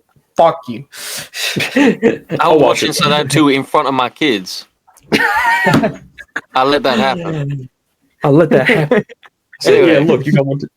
All right, you guys ready? 2. I'm showing Ratatouille to his mama. I'm showing Ratatouille to his mama. Are you guys ready? I'm so ready. Count of 3. Guys, you won't believe what my one is. 1, 2, 3. Oh my god! Look at these little losers, man! Look at these. I can't believe this. I can't believe Smooching in the this is not corner number over one. here. I was positive you would have had that at number 1. All right, look. Let me get substance. this talk done. What a fucking movie, man! What a fucking movie! Picture. What a picture! What a picture! An absolute. I am a picture right sucker there. for practical effects. So this last scene blew my fucking mind. Literally, I couldn't believe what I was watching. Look at it! It's got scales. It's got scales. When the camera's zooming in on people and they're like, "The monster! Kill the monster!" There's a part where she like puts it on her face. She puts the fucking paper on her face. She goes, and everyone's like, "Oh, there she is! Wow!" Like, Yeah, the fake out, like everyone, like, "Hi, how you doing?" Oh, that's so good.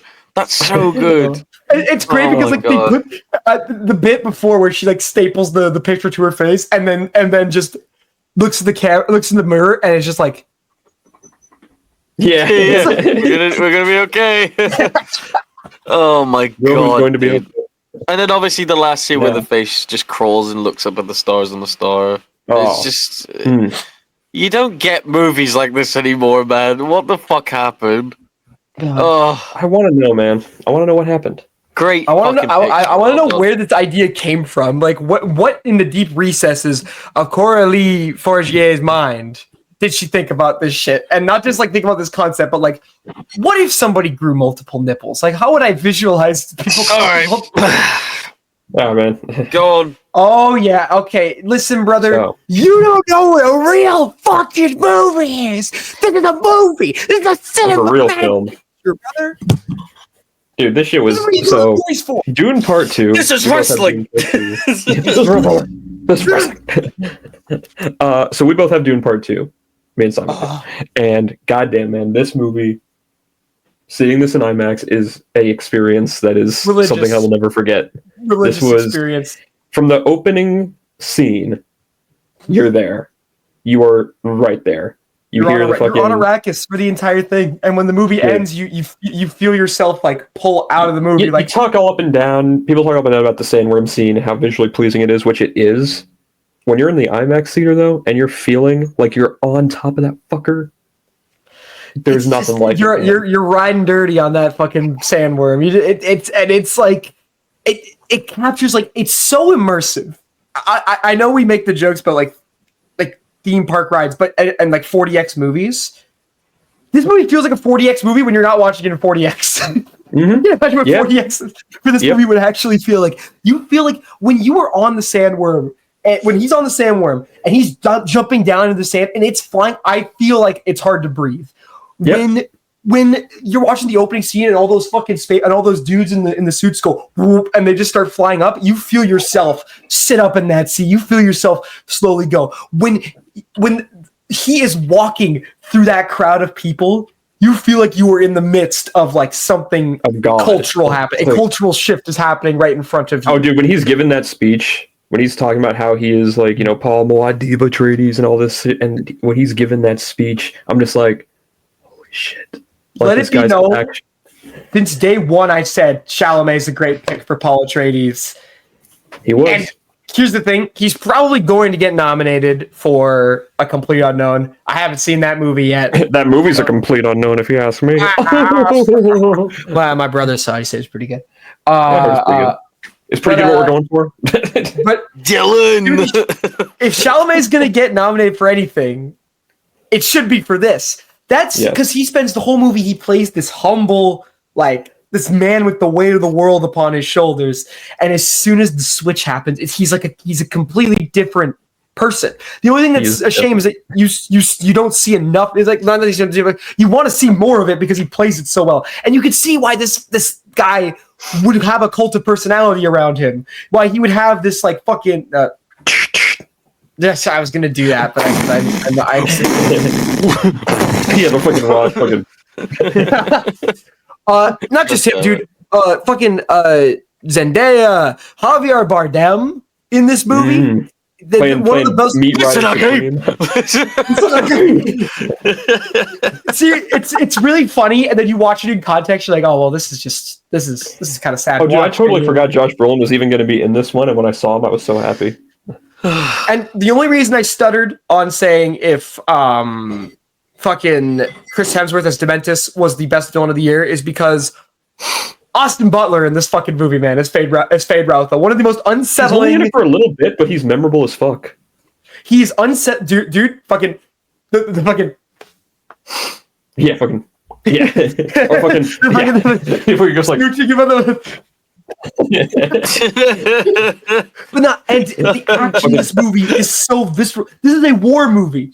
This is a fucking war movie that just happens to take place in space. This thing where they're fighting the giant fucking crawler and you're running under the leg and they're trying to load up the fucking take it down. It's just everything about this movie is an experience. This is an experience, and it's not that's not lessening its quality as a movie, but this is an experience. This is what you should go to the movies for. The movie's almost 3 hours long. It doesn't feel it.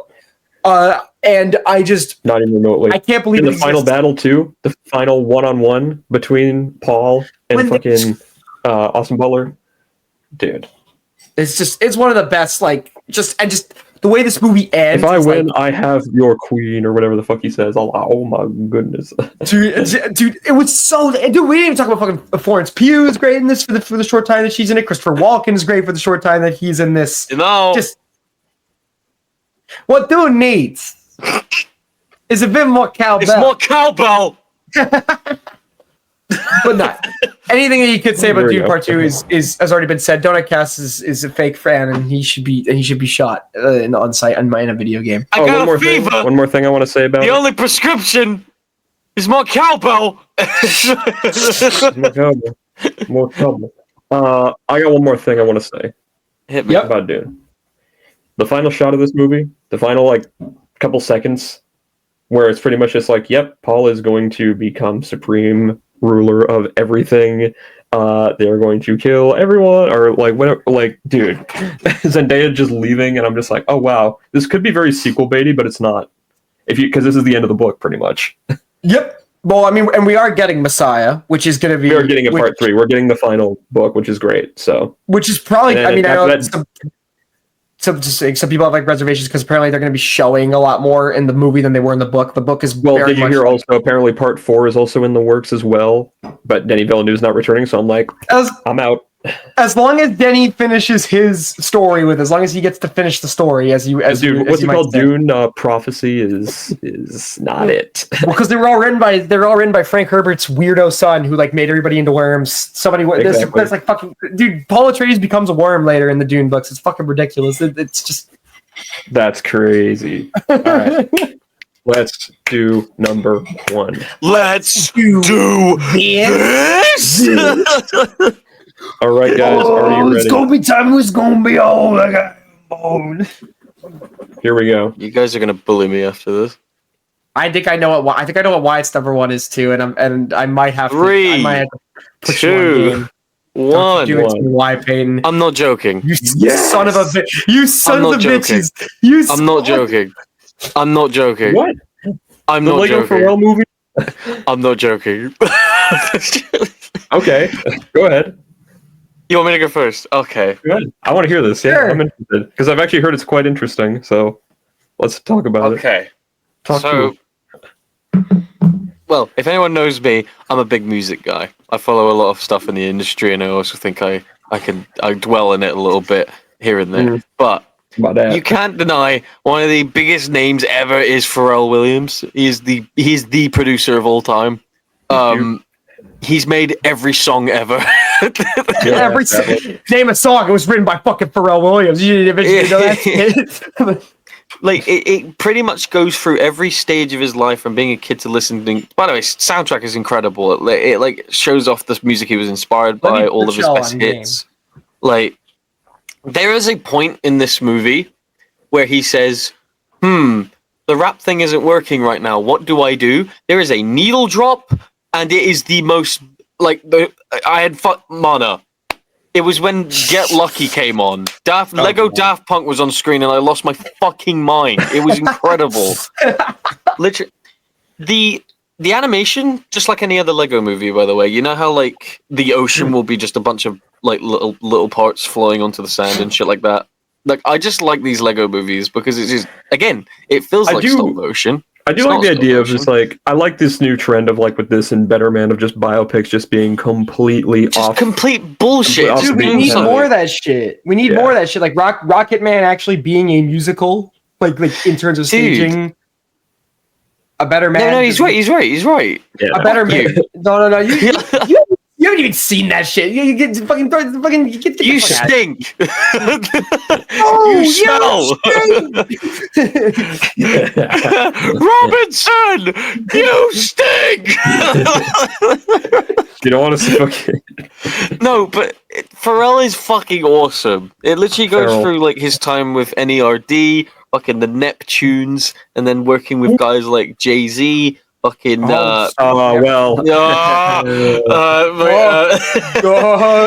Stefani's in this. Justin Timberlake's in this. No.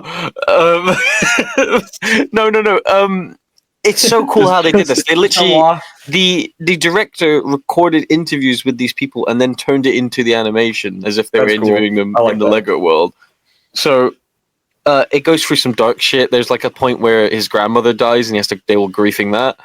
The coolest part of this movie, he makes a song with Pusha T and it sucks. And his label's you suck. You need to figure it out. And he has a crash out. The music gets insane. It's literally, there's fucking so much visuals and shit, and then Realistic it just Panic cuts out. Attack. Let's go. It cuts out. It's dead silent, and he's just floating in space, and he's like, "What the fuck am I doing?" And then he like finds himself again. There's a shit bomb in this movie. It's a shit at one point. Well, because it's about it's a PG. Life. This ain't it's a PG. It's not for kids. I didn't know shit was allowed in PG. Huh. This ain't a kids movie. When he meets Snoop Dogg, instead of him obviously smoking, they have a spray called the PG spray, and they just spray it around the ring. That's funny. That's really funny. It's so cool. Did Lord and Miller do this? Did Lord and Miller have a hand in this, or was it somebody else? They're too busy whipping their animators. I'm sure they had something to do with it. Dude, I don't know. Get out of my face. All right. You're getting put in a spliff, you fucker. You don't understand. Anyway, when I say that, I don't say this lightly. The final act of this movie is a speech on depression, Black Lives Matter, and equality in general, because Pharrell became this. About that. Yeah, basically, the ending of this movie is Pharrell deciding he wants to be like an icon for these people. He wants to like promote world peace, and like he starts like dwelling in other brands and shit. Like he just starts becoming a man of the people. And this is all spawned from when he worked on "All Right" by Kendrick Lamar. Oh wow! Literally, Kendrick comes on screen, starts rapping. And literally, I'm locked in. He's like talking about world fucking tragedies and shit. I'm like, oh my god. Kendrick has an interview. He's like, yeah, man, this guy's fucking crazy. I don't know how he makes his music, man. He's incredible. I'm like, oh my god, this fucking film is insane. I genuinely recommend you watch it because it's just a really good feel-good movie. It's literally just about his life story. Number one, eh? I'm genuinely. I'm about to watch this. Film of the year. It is so good. It really. It had a weird release though, didn't it? It didn't really release wide, did it? Like. No. Yeah, which is weird because the Lego. Like. To be fair, it does feel like Pharrell was just like, I have a shit ton of money. I'm gonna do. Yeah, it almost feels like a YouTube like movie almost. Now, you must tell me, Cass. Do they recreate? Does Bruno Mars is gay in Lego form? Oh, what? No. Shut up. What's that got to do with Pharrell? There's a bunch of musical artists in this movie. I just thought ituld be funny to mention does Bruno Mars. What's wrong with you? With being a high school student trying to get the best grade. Great. Anyway, yeah, no, peak, absolutely peak. Anyway, my favorite Lego movie. Okay. Yeah. No, it is. You will believe me when you see it. That's what I'm going to say. Why don't you go first? Because we already talked about TV Glow, so I'll let you have that, and then I'll go into my spiel. This became my number one halfway through the year, and nothing came close to it. I've not felt this like emotionally impacted watching a movie in a very long time. I think this movie means so much to so many people for very different reasons. So much so that people kept misinterpreting the plot in great different ways, myself included, actually, until I watched it a second time when I feel like the whole thing actually properly clicked. You talk about things not being subtle and how that could be a problem. The lack of subtlety and the singularity, just how singular this movie is to Jane Schoenbrun's vision, clearly to Jane Schoenbrun's life experience, makes it so impactful for so many different people because you can see yourself in any way during it. Obviously, this is an allegory for life as a trans person. This is also an allegory for somebody who feels like they live a life that they have not really wanted to live their entire time. The missed opportunities, lost friends, lost family members, all these things. There's also a story about how your nostalgia, while it can help you, it can also harm you if you don't have a source for it, if you don't have a basis. Yeah. I think Justice Smith solidified right here that he is just very poorly typecast. He can absolutely play these roles very, very well. I know people talk about how he doesn't actually look like he's in high school. I think that is the point of the film, is that he is stunted in his age, and I staunchly defend this. Obviously, we talked about Justice Smith. I want to give a huge shout as well to Bridget Lundy Payne, who plays Maddie in this movie. She delivered a monologue halfway through that really could have been really over the top. There's one specific line from the monologue that has been turned into a meme multiple times. About pissing and shitting yourself. Yeah. And that line really could have been just completely out of place and really awkward and not like funny in a bad way, but she delivers it with such like conviction and so serious. The visual palette of this movie, the color scheme, it's pretty cool. It all goes so far in making this whole thing feel so. It feels so complete by the end of it, and the ending. I know a lot of people don't like the ending of this movie. A lot of people think the ending is way too vague. I find it much more. I usually don't like these vague sort of endings either, but I think it has a genuine purpose. And by the way, I'm going to show it on screen. My favorite shot of the year of any movie. There is still time. This is my favorite shot of any movie that is released this year. Thank you, Letterboxd. Thank you, Letterboxd, for taking my money. Thank you. This you pay for Letterboxd. Clown him. This is his TV glow right here. I get the custom my TV. I'm gonna make his TV glow with fucking blood. Oh, another thing too about this movie is fucking. I'm sorry, but I laugh every time. Yeah, happy birthday to you!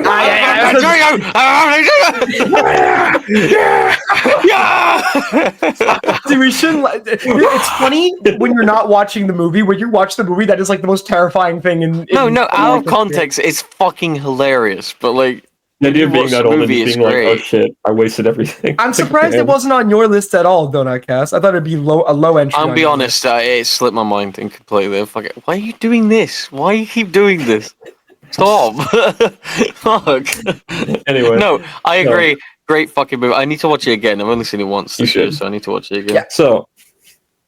And I can tell by Simon's reaction that he. Son of a bitch, Wyatt. He thinks that. I can tell by Simon's reaction that he thinks that movies, everyone has to agree about movies. No, I like Trap.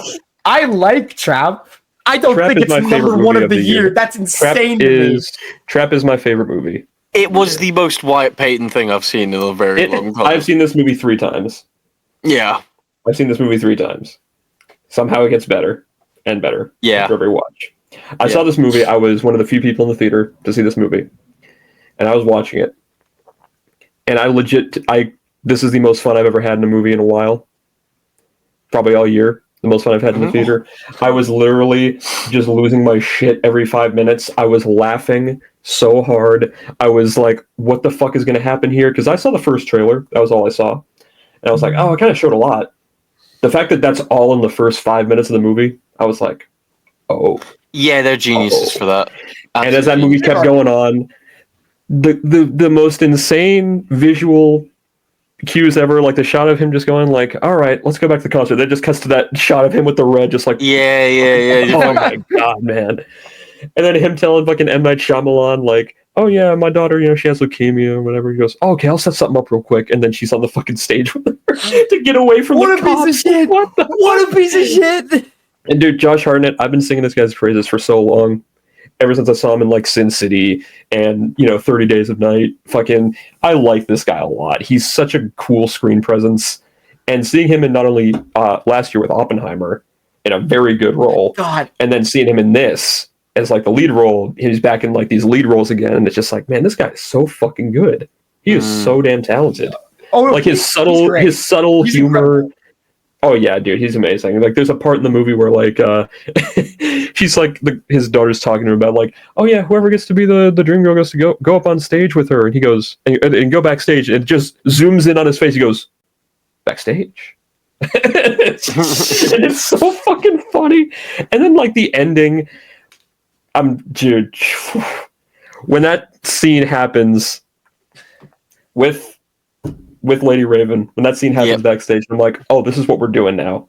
Oh, that stretch in the like right before the end when it's like a hostage film.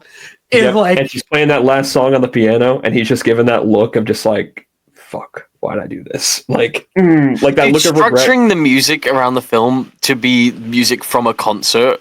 Yep, brilliant. That's so clever. That's I don't so care about cool. nepotism. I don't care. She was good. And also fucking YMS. I don't give a shit. Oh, she was bad in the movie. Who cares? Dude, this is the problem. Like, you can not like the movie, but it's like, if you don't think Shyamalan is self-aware at this point of like, dude, he knows what he's doing. Like this style of comedy that he has in his movies is so specifically him. And that's why I love it so much. I loved him. He's not Lady in the Water anymore. Like he's not so up his own ass anymore. Stop it! I've loved the man ever since fucking Unbreakable. My favorite movie, one of my favorite movies of all time was Unbreakable. And then Signs, which I also love, and I also think is horribly misinterpreted at times. Dude, it's all the fucking hate around Signs is complete nonsense. Ridiculous. It's ridiculous. That's a fantastic. And the final shot of this movie is fucking brilliant. I'm so happy with how they ended this. I was like thinking, oh, this is going to be kind of ass, isn't it? And I kept going, and I'm just like, oh. And it kept surprising me left and right, and then the final shot comes, and I'm like, fuck yes. Like I said, I've seen this movie 3 times, and it gets better and better. It's the most fun I've had in a movie all year. Is it the best well-made movie of the year? Probably not. But as far as my lists go, the number one is always the one I would watch again and again and again, and that is Trap for me. Love it. You know what? I can respect it. I respect it. Exactly. If you like Twitter, grow up. But if you go to our Twitter, you can go and see a voting thing. What movie of ours do you think was the best one? Was it Trap? Was it I Saw the TV Glow? Or was it Piece by Piece? You can pick wherever you want to. What an insane lineup of number ones we have here. What was our number ones last year? I had Oppenheimer. The Iron Claw. Oppenheimer. You had Oppenheimer. I had Spider-Verse. Yeah, those were my. What a fucked up lineup this year! Oh my god, that's crazy. Oh my god, a psychological statement on like fucking youth and shit. Yeah, a fucking.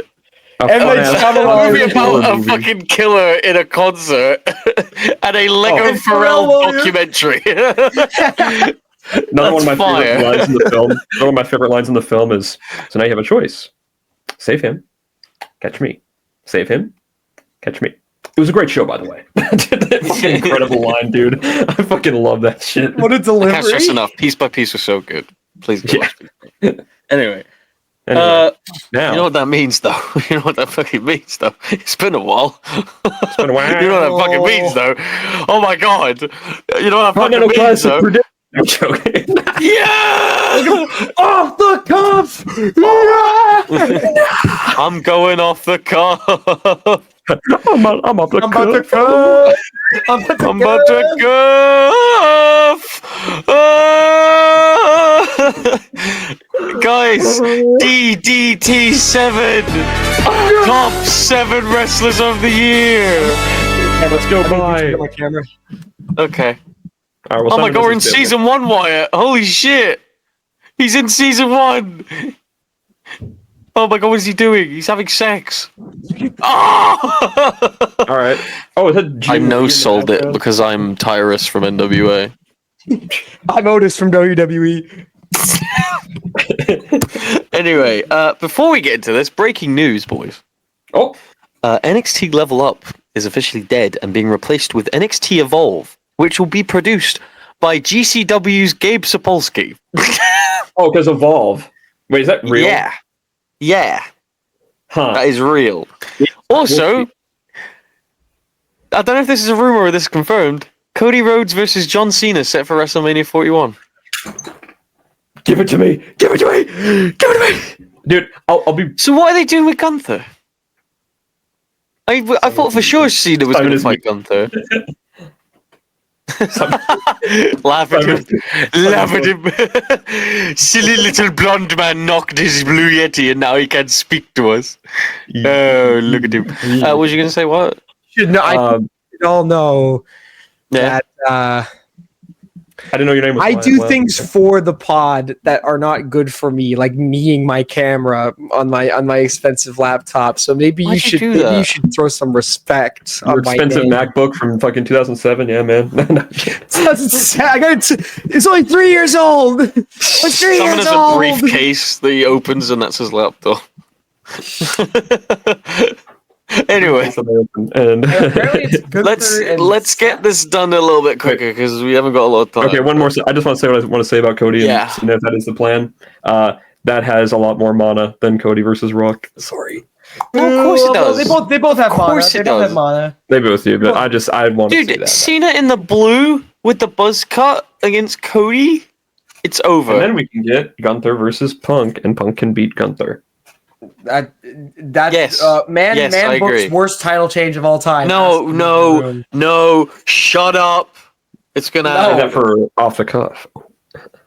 Oh fuck! Oh, I'm going off the cuff. Anyway, boys, I have like good. a fucking million honorable mentions, so I'll just storm through them. James Chris Storm. Statlander, Tony Storm, Ilya Dragunov. Get better, Ilya Dragunov. I miss you so please. much, man. Please, I miss. Surprisingly, Gunther, Seth Rollins, Tomohiro Ishii, Drew McIntyre, CM Punk, not on my list.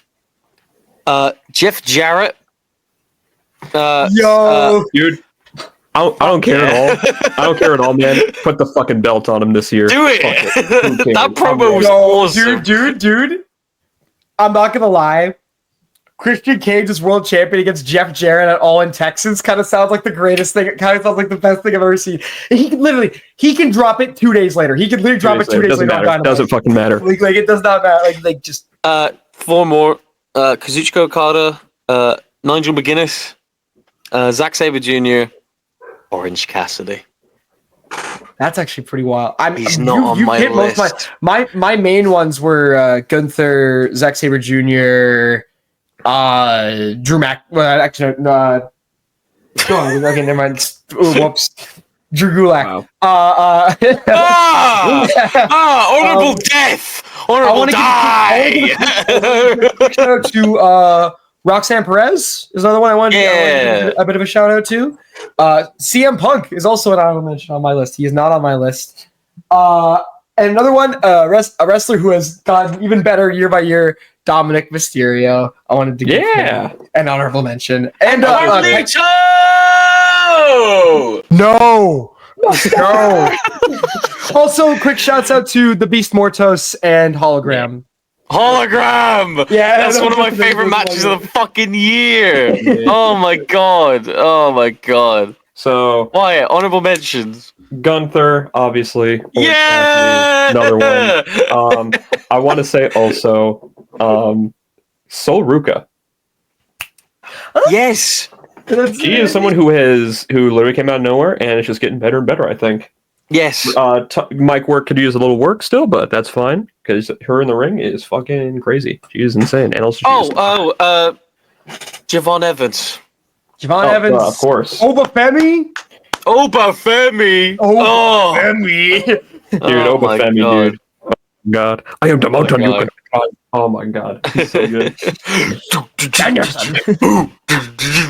Fucking amazing, dude. That's the man right there. I like how during his promos they go, ooh. Like fucking after all this. Yeah. That's his walk. Yeah, it's so much better. It's so good. Like, so good. All right, into this. I almost fell off my stool. Jesus Christ. And Sami Zayn and Bron Breakker. Of course. Sammy's the good one, actually. I didn't think about Sammy. Sammy's good. Not an amazing year for Sammy, but he was still really good this year. You could put like 50 honorable mentions because everyone had at least 1 or 2 things they've done this year that I'm like, yeah, that could be classed as best moment of the year. Honestly, we had a lot Jey Uso could be an honorable mention. Bro. Come on, I don't like the dude, but like, you know. Fucking, we had a very overlapping list for movies. I don't think it's going to be the same thing this year because there was a lot of great wrestling this year, and it was very varied. There was a lot of different great wrestling this year all over the place in America and in the UK. Very good year for wrestling, genuinely. Pretty good. All right, let's get this underway. I'm happy doing wrestlers of the year and not match of the year because match of the year would have been... Yeah, I could way harder. Way fucking harder. Really hard. All right. I got my number 7. I got my number 7. Well. Number 7. 3, 2, 1. Oh! Yeah! What the hell? Yeah! What the age, baby. Okay, so can I clarify? Yes. You picked both of them, Simon. I have gone with Fraxium as my joint number 7. Oh, that's a good one. I forgot about them. Nathan Fraser and Axiom. This is okay. So I had my top 6 pretty laid out. I couldn't really think of who I wanted for number 7. I had a bunch of people there. I had Punk there at one point. I had Gunther there at one point. I had Shelton Benjamin there at one point just for the late career renaissance he had at the very end. Kaito Kiyomiya, Gabe Kidd, Zack Sabre Jr., a lot of these people. But what I really thought about, Fraxium has revived a dying division. The NXT tag division for a very long time in the mid-2010s. In the mid-2010s was the highlight of NXT for a long time. But over time, they used to open every takeover with a fucking NXT Tag Team Championship match. And then as soon as 2.0 happened, even sooner than that, arguably, you could argue 2019, 2020 was when the fall off began. The titles were never treated with the exact same level of respect as they used to, even when there were good teams holding them. Fraxium revived a dying division, and on the top of my head, I don't think I can name a single bad tag match these two had. I'm not saying they were all great, but I think that there was not a single tag match that Fraxium had this year that wasn't at least watchable, that wasn't at least memorable for them. Obviously, gotta shout out the trilogy with Chase U. 3 fantastic matches. The match at Heatwave is one of the best WWE matches of the year, I think, was absolutely incredible. That was great. Awesome. They wrestled Javon and Cedric in a great match on NXT back in October. Their matches with the Wolf Dogs, with Braun Breaker and Baron Corbin, also fantastic. They got good matches out of Gallus. Think about that shit for a second. They got good matches out of fucking Gallus. And on top of that, you could tell when this tag team was initially formed, the only reason they formed was so they could split and feud with each other because they were teasing the heel turn for a really long time. But their tag run was so good, it's like transcended that, and now they're not even. It doesn't look like they're splitting up for a while. No, I feel like whenever they get called up, they will probably be a tag team still. And God, I'm cool with that. Put them on SmackDown, run them against Street Profits and DIY and MCMG, and that's the real brother. That was a great pick. I like that a lot. Yeah, weren't even on my radar, but that's a good pick. Christian Cage. He was my number one last year. Yes. Yeah. He is now number 7 this year, and that is, I'm glad he's still on the list, to be honest with you. Yes, because he's awesome. He's fucking great. Not as good as he was last year, because he was very prominent last year, obviously with the TNT title and all that. So, I see Cass making a face. Oh, anyway. Yeah, well, that's why he's lower on the list, because he. But again, though, we'll see what happens this year. Who knows? He might be number 1 this year with what they're doing with that contract. You never know. He's fucking awesome, dude. I love the patriarchy. I love that whole fucking stable he's got. I like how he just decided, hey, I'm fucking Nick Wayne's mom now. Like, okay. I am the now. Fucking amazing. Career renaissance. I said it up and down last year, but Christian is my favorite. I love him so much. He will be the AEW World Champion in 2025. I really hope so, man. I really hope so. If he fails his passion, I will become AEW will fail guy. Honestly, as long as they drag it out for so long. Talk about a dude who had a shit thing happen to him, and then he just became one of the best parts of weekly television. Mark fucking Briscoe. Come on, he was another dude. one. He was another one I originally had at number 7 at one point because he just. Mark Briscoe's awesome, man. Good. He's so honest. He's so out there. He's just him. He's likable. If you don't like Mark Briscoe, you're fucking stupid. He has done a great job at filling that Eddie Kingston void the past year. Because Eddie got hurt. Kind of the same. Oh my god, Eddie did get hurt. Oh, I remember that. I watched that live. Oh, that was horrible. So he's done a really good job at that because he really captures that kind of heart and soul of what AEW should be, like Eddie Kingston did. But yeah, that's a great thing. You witnessed him win the title. I was there. We Wyatt wasn't in Philly at that point yet, but you guys were sending me videos though. And you're like, myself, Zane, Tony, Chris, and my brother were at Supercard of Honor. Honestly, a better show than had any right being. It was actually a pretty fun show. It was a great show. I think the most underrated match of the year, Eddie Kingston versus Mark Briscoe for the Ring of Honor World Championship. I think this match is fucking amazing. Eddie Kingston plays the heel, and he does it so well. It was refreshing because he hadn't been a bad guy in a match in such a long time because he'd been such a good babyface for so long. And you say yourself talking about him like making the best out of a bad situation. We've loved Mark. We love the Briscoes, but a lot of people just naturally consider Jay the singles guy. Who knew Mark had this level of animal in him for a singles run? He has the sauce. He's so good, He is a man. fantastic wrestler, and he's such a great babyface. He reminds me of Sami Zayn, where he's just like anytime he wrestles, you're just gonna get invested in what he does because he's so not just the wrestling, but like him as a character, and he's not even playing a character. He's just him. He's just Mark Briscoe. That's just him. Yeah. Everything he did with the conglomeration. And I've never heard a single bad thing about him either in real life. Like, he's so cool. Like even Jay had the whole controversy of how like he said a thing in character on Twitter. By the way, fuck everyone in fucking Time Warner for that shit, man. Yeah, because we for fucking getting him off TV for that. Just the conglomeration best faction of the year. I love it. Not even close. Sorry. As much as I'm a little sad that Kyle is, I'm a little upset that Kyle's gone, but we got Undisputed Era back. So also, I had to use this shot. This match wasn't exactly his best match of the year, but this moment when Roderick Strong hits the J Driller and he kicks out at 1 and he just stares at the crowd is one of my favorite pictures in all of wrestling. I fucking love this photo. I'm just gonna say it straight up, and I know it's a bit with me. I think the only reason Mark Briscoe is not my number 7 is because the last 2 months of the year he spent feuding with fucking Chris Jericho. And you're absolutely right. He shouldn't. Right. I don't care what you think of Jericho. Jericho beating him for the title is fucking ridiculous. That is a terrible decision. It's not going to help them. Mark was doing such a good job with that belt. They should put the belt back on Mark at their earliest convenience. Shouts out Mark Briscoe. Fucking great guy. Real wrestler. That's a real fucking grappler. Right. 6. Oh, wait on. 6. All right, 6. You guys ready? Cease. Oh wait, hang on. I got the perfect picture. Wait, I got the perfect one for this. Hang on. I got this. Where is it? All right, ready? 1, 2, 3. Oh wow. Oh shit. Okay. Yeah. All right. Well, I'm surprised he's not higher on your list, Wyatt. Dick Rider. No, because there's a reason, and you'll see. Why? That was my screenshot. That was from. That was the Hell in the. Was it Hell in the Cell? Yeah, it was Hell in the Cell. Fuck it. That was War Games. It was the War Games. No. It was Hell in the Cell. It was ages ago. Back in a sec.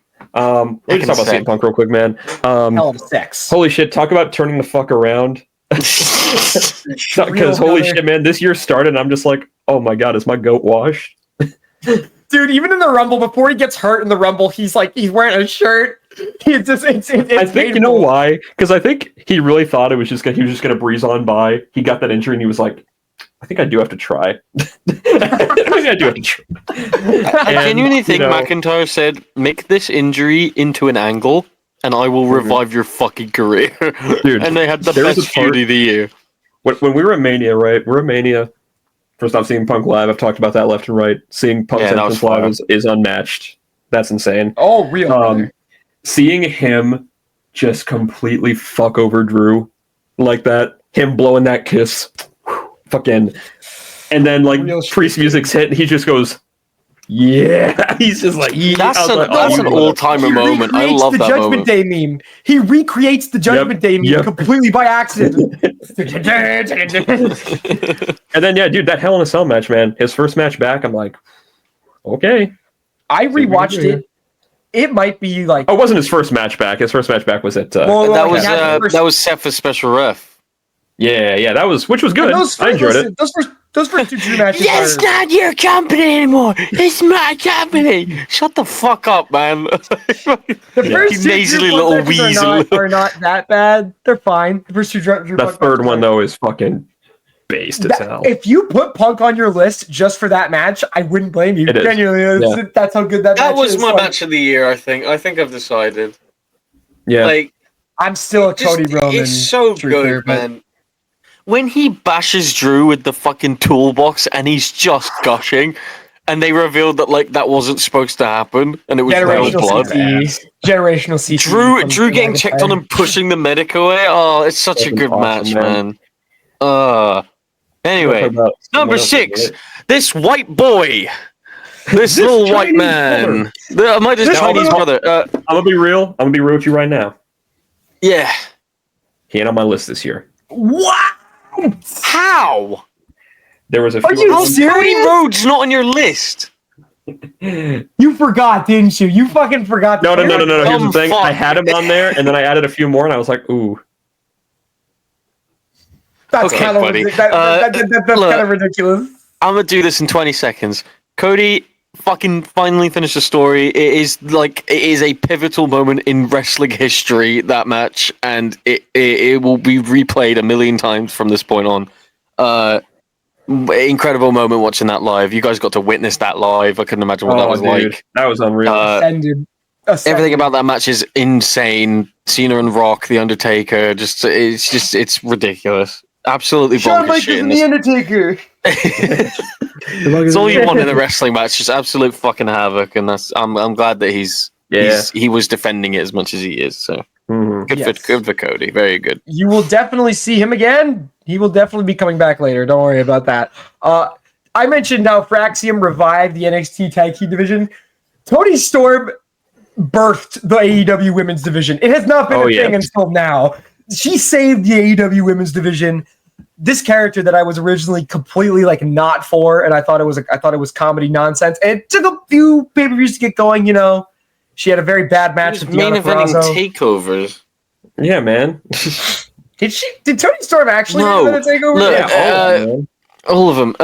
Toni Storm, I was going to put on my list, but then what is this? Nikita threatens to wrestle. No! That's my number one, guys. Nikita with the 2 knee braces. She's moving like Lexia Naito. Call for it. Fucking click. Dude, the 2 knee braces gives you max aura. Didn't work. Wow. Yeah, no, fucking. Oh my god, Toni Storm. She had some great matches this year, dude. A few underrated, like her and Thunder Rosa at Dynasty. I think that match rules. I think that match is very good. Her and Serena Deeb at Double or Nothing, another very good match. And of course, she made Mariah May a star. Yeah, Mariah May is Mariah May made her a star. Yeah. Toni Storm is just very good and has great chemistry with her. And they had an incredible match. She was consistently entertaining. It never veered too much into the comedy. It was fun. And she's just fucking funny. She's a funny wrestler. She's funny. She's fun to watch. Dude, Toni Storm is so fucking funny. She makes me want to Toni Storm. Dude, this car kicks ass. I can watch AEW while I drive. Watch AEW. And you know what really solidified her on my list is this gimmick change late in the year where she's going back to being classic Toni Storm. Like, she has no memory of being timeless Toni Storm. I hated that at first, but then I saw what they were doing. I'm like, oh, okay, this is great. Yeah. I see what they're doing. Shouts out Luther! Yeah! Oh, nothing will top that call when we were watching. We were like, is that fucking Luther? And we were like, this is about to be the best gimmick of all time. Amazing. Oh my god, dude. Wow. She's a tough motherfucker. She takes some good fucking bumps in these matches. I give Toni Storm top tier credit. Best women's wrestler of the year. Toni Storm. All right. So, are you folks ready?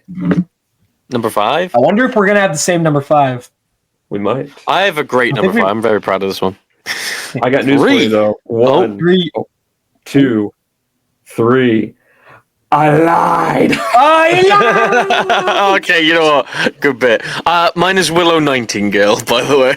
Oh my goodness! I had to pick the match. So funny enough, I was gonna put Drew on my list at one point, but I'm just like, I got Punk on there. That's enough, I think. But I will say this, Drew man, he was fucking great this year. I'm not saying carried the feud in sense of like he was the only one doing good things. He was there. He was there every week for it, consistently, every single time. You love this shit.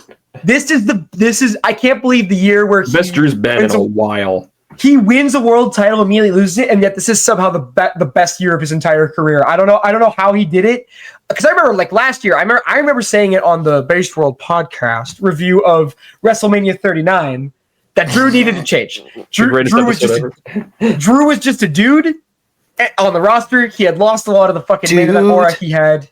He turns heel late in the year, and then he goes on this generational feud with CM Punk. Before that, he has this generational like hater fucking trek on Jey Uso and Seth Rollins for the first half of the year. He wins the world title from Seth to open night 2 in a great match. Fucking super fun match on rewatch. My match of the year. Oh, this that. No, not match of the year, but it's great. And he not only he is a fucking true worker because he elevates everybody he works with, but you still come away going, Drew McIntyre is the fucking man every single time. You said it, man. Drew McIntyre is the most fucked fucker for taking a toolbox to the head, getting domed with it, probably getting long-term brain damage from it, and still doing the whole match. And I just think I've been a fan of Drew. I was Drew's number one fucking soldier in the pandemic when he didn't have fans to go off of, and he deserved a year like this. I'm happy he finally got it, and I hope next year is the year where he wins a world title and he actually gets a fucking run with it. I don't care which one. Me and you making fun of Wyatt for liking the Drew and Seth match at Mania. I will say, afterwards, when he wins the belt and he's just on his knees and he takes the belt from the ref, it is awesome. It's awesome. It's like when him and Seth are looking at each other. When him and Seth are looking at each other. Seth's like, you deserve this, man. He's fucking bawling his eyes out. Oh my god, that fucking moment was unreal, man. Being there. At Mania. There's so much good shit at that Mania. The opening match, one of the best opening matches I think in a while at Mania. WrestleMania, just bombs from the start. But anyway, through number 5. Anyway, pick number 3, Cody Rhodes. So, Cody Rhodes. Wow. Anyway, moving on. No, I'm joking. Are you kidding me? So, no. Look, dude. First off, look at where we were at this time last year. Well, maybe not this exact time, but later. It was about a month later, actually. Yeah, a month later. I remember being at work and just seeing, like, The Rock came back and is challenging The Rock at WrestleMania. I'm like, The Rock came back and is challenging The Rock. And then I see seven pages of Simon in the DMs going, I am going to kill myself. Brother, nothing will top, or should The Rock sit at the head of the table? Simon crashed out so bad.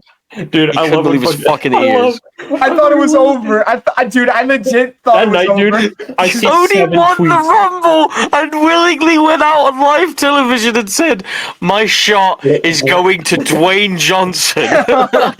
Dwayne Johnson. That's insane. That is the worst segment of the year, right? Like, that is the worst segment of the year. It's the worst thing they've ever done. It's one of the worst things I've ever seen. And I say this too. They can. What's the word? They kind of saved it, because if you really look at Cody's expressions, because in the moment, surely Cody was wanting to die in that moment. But like, if you think about it that way, really, if you think about it that way, maybe The Rock in story forced him to do that. So that's why he was so sad. It was like, I was waiting for them to confirm that. I was waiting for that to be the thing. That would have saved that segment for me. That would have been perfect. The Rock is not on my list solely because he only wrestled one match this year. He was almost my number 7 as well. He's another one. I was going to say, I didn't want to put him on the list just because he was mostly segments. He took a rock bottom through the table for the love of the game, man. That's fucking amazing stuff, man. That whole feud, man. That whole build. Those like 2 weeks before Mania, where The Rock that one episode, man. We were locked the fuck in beginning to end. I couldn't believe if Raw did that. I never thought I'd have that with Raw ever again. Full 3 hours. Didn't look at my watch. Didn't look at the time once. Amazing. Look at you now, boy. Like I said, man. Look at you now. I thought this Cody thing, that match was amazing. Obviously, being there live for that celebration, it really felt like just this amazing moment, and it was so awesome to be a part of it. But then just afterward, I was like, is it not going to be a good reign? Is it just going to be like the chase was better? He had that fucking match with AJ. I couldn't believe AJ had the gas in him again. What a crowd! Fucking holy awesome, shit! Cody Rhodes. We got a little reminded people who AJ Styles was. He reminded them. We lost a bit of steam with that whole solo thing that took over the entire summer, but whatever. We got. Oh my god! What the fuck, dude? Dude, Kevin Owens has saved it. Good God, amazing stuff right now. I love what we're seeing, man. I love Cody. That shit lasted for so long. He's awesome. I love him so much. I think what they were going to do is Rock was going to like stick around for that whole thing, so they had to get a new bloodline thing. And because he beat Roman, they were like, I guess Solo can do it. And that's why Jacob was right there. They should have done Cody. Cody and Jacob would have been fucking 10 times the match. Jacob would have been so good. Would have been a much better match. Genuinely, like would have. Now, Cass, who's your number 5 again, Cass? Willow Nightingale. She has not had a single bad fucking match. This woman is incredible. I love her so much. I hope she has one of the greatest careers in all of women's wrestling. She's so fucking cool. Yeah, she's amazing. This is one of my favorite matches of the year. Is her and Chris Statlander at All Out this year. Excellent match. Excellent. Unfucking believable. Chris Statlander's gets thumbtacks in her vagina. Yeah, dude, that is love of the game. You cannot define love of the game more than that. That must have sucked. That must have sucked, dude. What was the move? It was like a swanton, and Willow fucking missed or something, and like bashed her head. I can't remember. No, Chris did the swanton onto Willow. Willow rolled off. Yeah, that's it. Yeah, Willow caught her, but like so she bounced. Famousered her. Hit her with the fucking famouser. Yeah, she bounced. It was horrible. The spear off the stage, the light tubes. That match is incredible. Dude, how do you feel? Willow Nightingale. Dude, Rigby, you have to watch this Willow Nightingale. So. Oh my god. Are we ready? Yeah. Yeah. Number 4. Number 4, my lord. All right, ready. 1, 2, 3. And for the encore,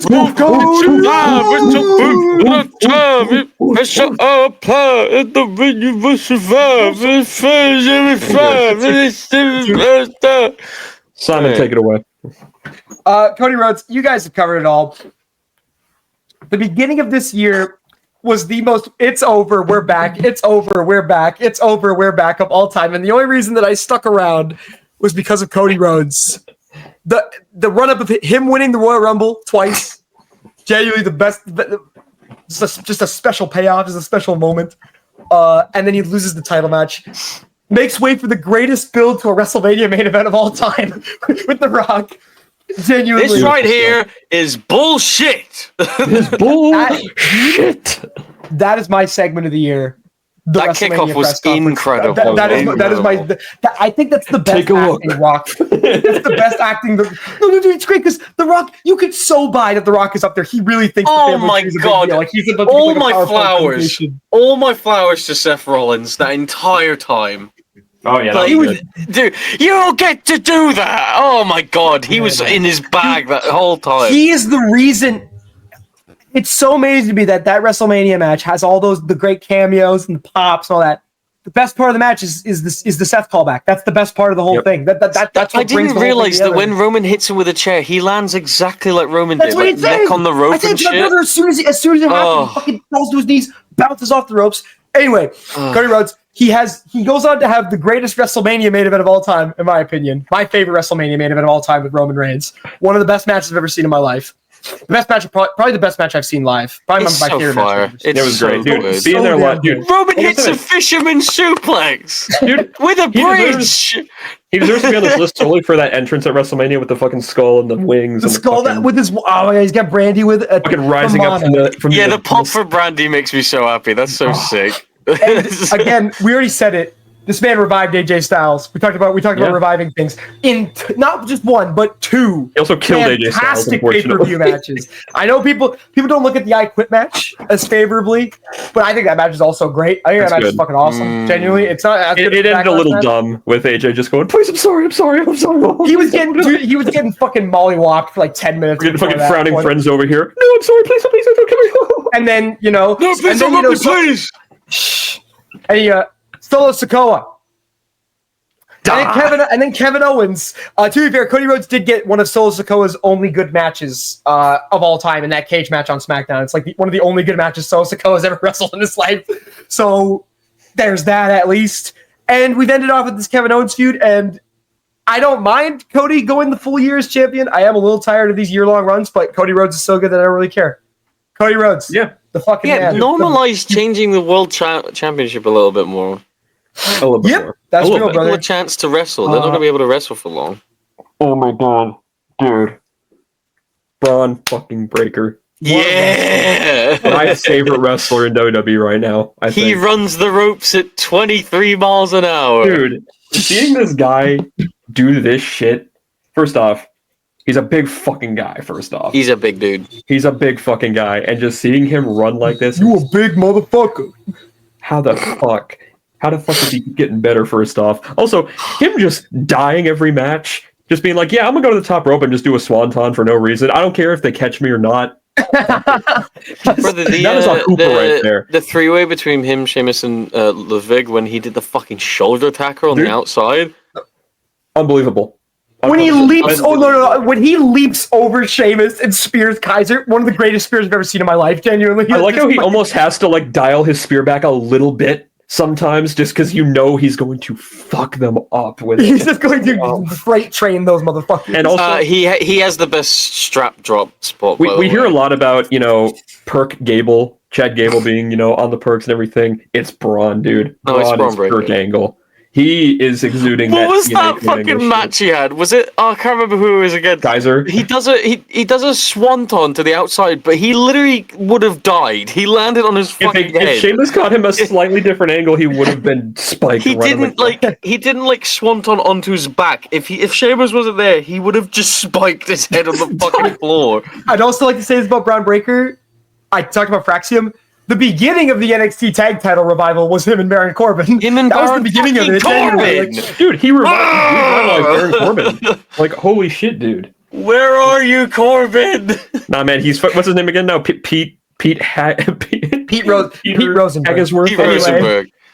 Penny Rosenberg, yeah. I miss him so much. I actually do miss him. It really sucks right as he was getting something going that they just said, nah, fuck. He was one of them guys who I was like, he's never going to leave. Like, they're going to have him in, like, Netflix specials and shit. Like, he's just one of those reliable Triple guys. H just does I not want to say this too, little subcategory here for honorable mention is Ludwig Kaiser, because him and Breaker have just been putting on bangers recently. Holy shit, man. Kaiser's breakout singles he's one of my favorites. When Ilya comes back, he should be in that scene entirely. Braun versus Ilya at, like, SummerSlam or some shit. Oh, my God. Real shit. No, and dude, Ludwig Kaiser, he has ball rules. Giovanni Vinci, you're about to have a match on SmackDown. Let me put in a call to the big man real quick. Let me put in a quick call real quick. He said, "Oh, you trying to my girl? Aye, man. Go to SmackDown, lose to Apollo."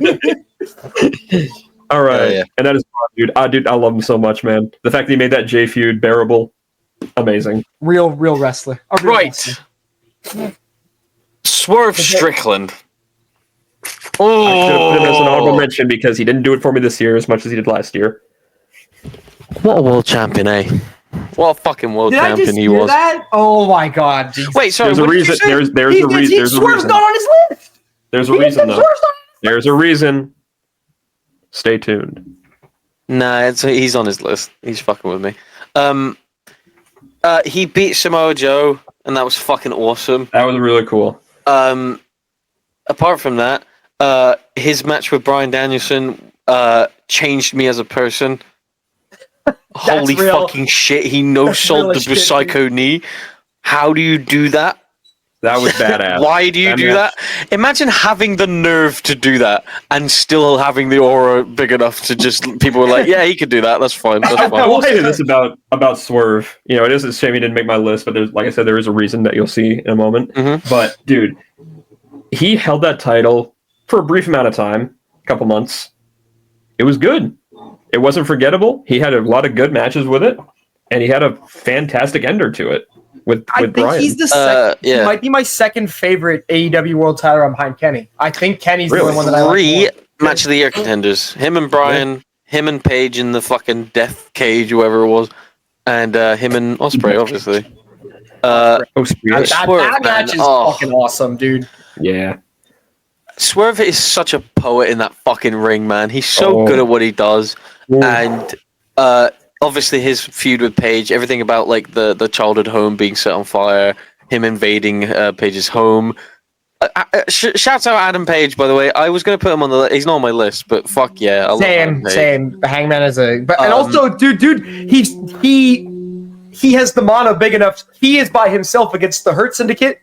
And he feels like he could take every single one of those motherfuckers. Yeah. That's how well built he is. So yeah, Swerve, incredible. He worked perfectly as a face. Well, not really a face, just a likable dude. And then he became one of the biggest fucking assholes in the whole company. I love it. Yep. Can't wait to see what he does with Ricochet, honestly. I'm liking He's made Trevor Mann an interesting wrestler. I can't believe it. I can't believe it. He did it. The heavens have opened up. Heavens unto me. Unto me. Heavens unto me. All right, number three. Number shit, three. yeah, I forgot. Thought number 3 on the list is Thor. Hey, number 3, my lord. Ready? All right, you ready? 1, 2, 3. Oh my god. We have found the Reddit. This is the Reddit We right found here. the Reddit. Fuck off. All right, let me say this because I know I created a little bit of controversy with that Swerve thing. I thought Hangman Page was the star of that feud. Yeah. Because, dude, I'm sorry, man. Well, what else is Hangman Seeing next year? Seeing Hangman go through this whole change of just like, look what he did, and you cheer him, like him crashing out backstage, fucking with the mustache, that new theme song, him burning down the house with that fucking, with the drink in hand, fucking in the chair, looking like a motherfucker. Watching Swerve just cry in the ring. Dude, the video packages before he came back, when he's just like sitting in his empty house, staring at the wall, and the lighting's all fucked up. Dude, it's what might be my favorite match of the year. That, I mean, it's up there for me. It's in my top 5. It's in my top 5. In that fucking match. The final part of that match, after he's killed him with the chair, and he just stares at it for a bit. He starts walking back, and you hear that one fan go, "No!" Like, and then, dude, I said, that final shot, man. This final shot, bone chilling, like, I did it! I won! Looking back, bro. Why the fuck did he not take the title off of Bryan? He really should have been the one to take the title. I mean, they want to do Bryan. that Mox thing, which I understand, but I'm glad that Hangman is still at least doing stuff. He's not just completely forgotten about yet. Another guy who should the be. Jay White thing is not it, though. Out, please. The first match they had was good. Hello, I'm Jay White. I'm a gnome. Fuck off, man. And I'm a name. I think Hangman. Someone said this the other day. Hangman's got a lot of really nice, subtle cues in like his acting, like his facial expressions. He should act. He should be in movies. I was gonna say he is the only one in AEW I actually think could really pursue act. And besides like Samoa Joe, obviously. Like I think it's MJF as well. I think Swerve. I think Swerve's good enough. Swerve could maybe. We'll see. I'm excited for Happy Gilmore 2 with MJF. And MJF, yeah, I can't wait. Whack. Hell yeah. But no, dude, I would love to see Hangman like pursue a career in film after this because goddamn, he's great. He's. Can you imagine Trap but with Adam Page? Oh, dude, him hitting that face just like with the fucking tash. The thing with Hangman is that like he was gone for so much of the year. He was gone for the entire middle part of the year. Immediately came back, became like one of the best parts of the show, and then I mean like I feel like the end of the year didn't really do him a lot of favors. I feel like he kind of lost a lot of the subtlety that he had. Like he was just kind of being a crazy fucking screaming bad guy. He didn't really have as much of the nuance. I still think he was great this year, but I don't think he has consistent of a year as other people, which is why he's not on my list. Yeah. I still love him, though. I love Hangman. Of course. All right. It's really just like that All In pay-per-view because it was just such a fucking, like, dude, that, like, just compared from All In to All Out, it was like the highest of highs and then just like, what the fuck? Mom, I can't see He was one of the best parts of that match in All In. Like, him fucking grabbing Karen Jarrett and like killing everyone and like facing Okada. It's awesome. Fucking love it. Yeah, let me get mine out of the way. Yours out the way. So, Wyatt, something you did last year that I'm kind of upset you didn't stick with is you put Punk at number 1 as a joke, and you were like, no one's been talked about more than Punk this year. Mm-hmm. That's my logic with Joe Hendry. That is true. I'll give you that. I will give you that. Where did this dude come from? He was like, literally was just like, yeah, that guy from TNA. Yeah, cool, whatever. Dude, no, he was like really good in like ICW and WCPW, like all these fucking little indies he was building up, being an incredible wrestler and being like one of the most entertaining parts of every show he's on. Why the lawnmower? Why? Hey, that's Simon, bro. That's not Simon the lawnmower. It's not the people are vacuuming. Oh my god! The vacuum, you suck as hard as the vacuum does. You suck. Mute your mic, pussy. I'll kill you. God damn. Right. Anyway, Scottish people rule, and I think Joe Hendry is one of the best fucking things that's ever happened to wrestling. Yes. I'm not joking you. He is so fucking talented, and he's so funny. Oh my god. No, look. It doesn't say it lightly. It doesn't say lightly when they say that the most viewed thing in all of wrestling this year was him coming into NXT of all things. So that just tells you all you need to know. His little run with NXT was awesome. I became such a big Joe Hendry fan. I enjoyed it. He became a meme. But I like Nick Nemeth. I like Nick Nemeth. Nick Nemeth. Shut up! Oh my! He got number 1 in the music charts for his entrance music. Weird. That was crazy, actually. He's so cool, man. I'm a huge fan of a wrestler that can get a social push like that. He's so smart. And he's got the company, he's got the industry by the fucking bollocks right now, and anyone can want him because they know he's a big name. So good for him. I hope I see him in that fucking Royal Rumble. Please, God, please be in the Royal Rumble. Title, baby, make the TNA World Title. I told you a little teaser for the Hope spot because Simon, I'm working on it. A little teaser for the Hope spot. I wanted my number 1 to be LA Knight, and I wanted my number 2 to be Joe Hendry. I feel like that's an incredible first 2 in the Rumble. I need it to happen. Well, there's rumors now that Joe Hendry could be on Netflix as well. So that would be perfect. That would literally be perfect. So, Netflix, if you will. Fuck yeah, love Joe Hendry. Hopefully he gets everything he deserves. He's amazing. There you go. Are you guys ready? I didn't even get. Well, hold on a minute. Simon needs to talk about. No, you don't get to. No, I'm joking. I actually thought you did already. Damn. No, because he's the greatest of all time, and I don't really need to say much about number 3. Oh, this was his Renaissance year. This is the final year of the greatest wrestler to ever roam the earth, the American Dragon, Bryan Danielson. For now. Wait, and 3? Yeah. What? Yeah, this is my number 3. Number 3 is Bryan Danielson, brother. I guess so. Bryan Danielson, brother. But he is this year. You talk about people who didn't have a single bad match. Start to finish, everything this motherfucker did was among the best. It was pretty good. He starts the year off coming off the C2. He immediately goes to CMLL. He wrestles a 60-year-old man and makes him tap out. Fucking goated, greatest wrestler of all time. He makes Hechicero a star on Collision. He puts over Eddie Kingston. He has arguably one of, if not the greatest singles match in AEW history with Will Ospreay and AEW Dynasty. One of the best matches in AEW history. Tremendous match. Absolute tremendous match. I fucking love that match so much. For a solid 6 months, he goes on the final run, the final odyssey of his life to the AEW World Championship, and everybody was saying to me, Simon, he's not going to do it. Simon, he's gonna do the thing that Danielson does where he always loses. But fuck you, we filled a stadium for the second time in 10 years, and it ends with us. He ends with the fucking greatest holding up the World Championship with his family like he did the first time, and he did it in the match of the year. That's the match of the year right there, Brian. It's my favorite match of the year. And even on his way out, say what you will about the Death Rider storyline, he did his best to put over Wheeler Yuta on his way out. He tried with Jack Perry.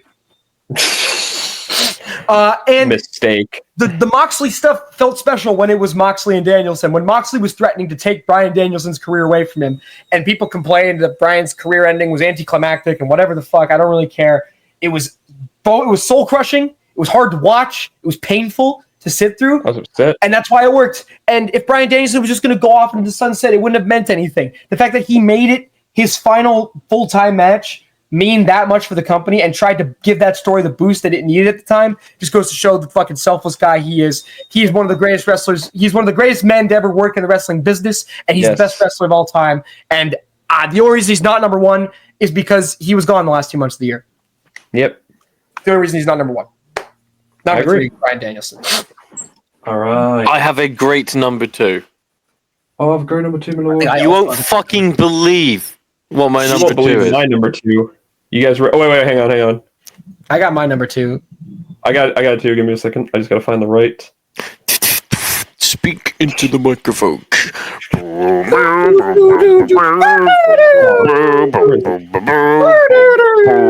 Oh, here it is. All right, y'all ready? Here we go. Ready? 1, 2, 3.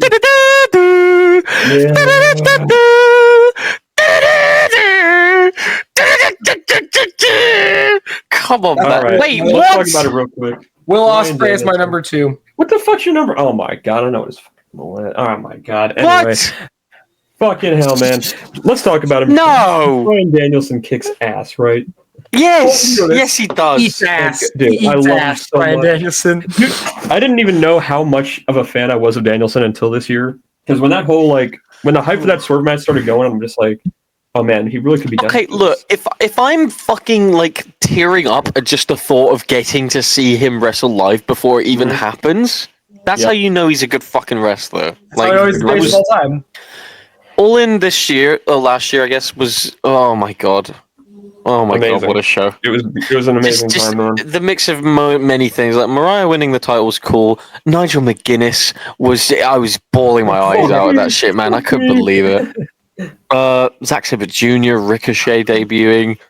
Oh man, that match with Swerve is so good. It's so good. Oh my god, I love it. Once in When a he's on his hands and knees, covered in blood, and he's not even paying attention. He's just staring at his family. He's like, Swerve is yelling at him. Don't look at them. You look at me. Don't look at them. You look at me. And he's yelling at him. When he fucking slaps him. This is what I'm saying about Swerve. That's why Swerve is so high on my list, because the dude is so good at playing this snarky asshole. He's like, fucking pay attention to me. I'm gonna kick your ass. And he's just like, I love you so much.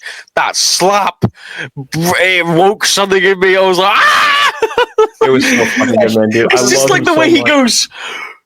The crowd pop is crazy, man. Wow. Oh man. And him winning with the beast bite.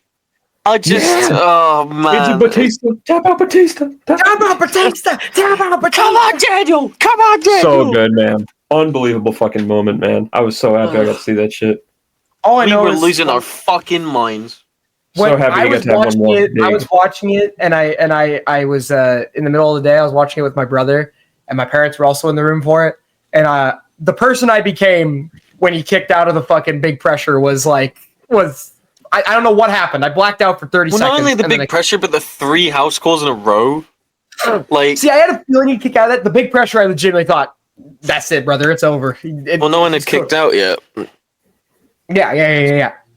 Anyway, Danielson, Simon hit it right on the nose. He is the best wrestler of all time. It's without a doubt. Best entrance music of all time as well. Yes. Come on, man. We love him. Simon, we love our Daniel. What? Okay, really? Okay, because I know exactly. I feel like this motherfucker is definitely showing up again at number 1 for at least one person. Really? Number 1 for the other one. He's the same. Will Ospreay's in the same spot that he was last year. He's number 2. He was number 2 last year for me, and he's number 2 once again for me this year. What did I say about this guy that has not already been said? Nothing he does is bad. Nothing he does is poor. Nothing he does is ill-timed. Nothing he does is without purpose, and nothing he does isn't exciting, exhilarating. He is quite possibly the greatest signing AEW has ever made, next to CM Punk, Bryan Danielson. Just for pure fucking, this man is going to carry us into the future. He's going to change wrestling for everybody. His first match, he comes in, he has one of the greatest AEW mid-card matches of all time, Konosuke Takeshita at Revolution. His very first match. 3 days later, I gotta watch that back, man.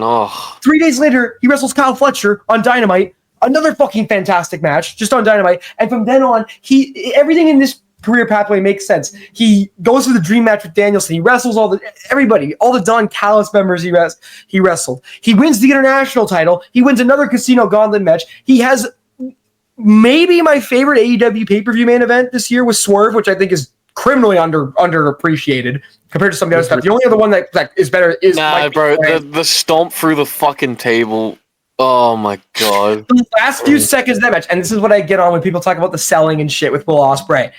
The last few minutes of that match, when he's kicking out, but each time he has less power on it. And at the end when he is beaten and he's like slowly dragging the armband off. It. He gets wrestling. People were saying this about his matches with Kenny last year, the year before. Each beginning of those 3 matches, the first one, Ospreay hits the big boot immediately, hits Kenny in the face. Second one, Kenny, I think recognizes it, misses him. Third one, he goes to do it, tricks Kenny, and then fucking hits him with something else. I'm like, dude, he just knows how to correlate. Not only just matches, but fucking feuds. He's so good at what he does, man. And people saying he wasn't a good promo. fucking put that in the dirt repeatedly, consistently did that. Rounded out his year with 2 great international title runs. He was he was part of the only good thing MJF did this whole year. Fucking go, lads! Fucking go, lads! He made Kyle Fletcher star, and he's in the C2 final. And he fucking rounds out with another incredible match with Kazuchika Okada. Will Ospreay is the future of the industry, and if you refuse him at this point, you're just being stubborn. It's fucking obvious at this point. And if you still think he's a bad wrestler, you're fucking JD from New York, and you don't deserve wrestling. Will Ospreay, right. Fucking man, dude. Here we are. Okay.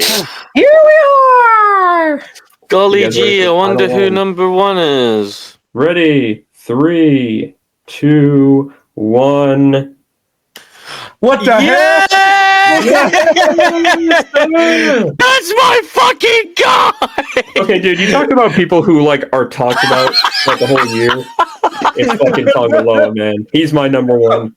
No one is as good as him. Believe it or not, guys, I'm actually just joking.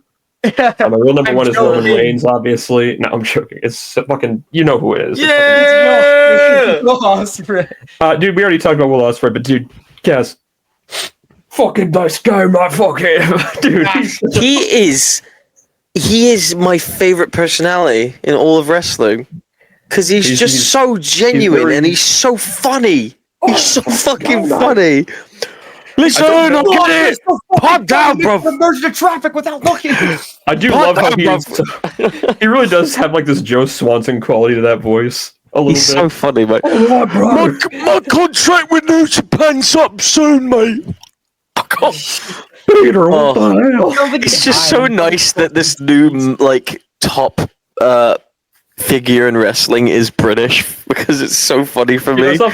I saw fucking Max promoting that fucking AEW deal or whatever with like fucking like they had like Steph Curry and shit and they had Will Ospreay next to him. Just Will Ospreay there. I was like, holy fuck. Will Ospreay next to Steph Curry.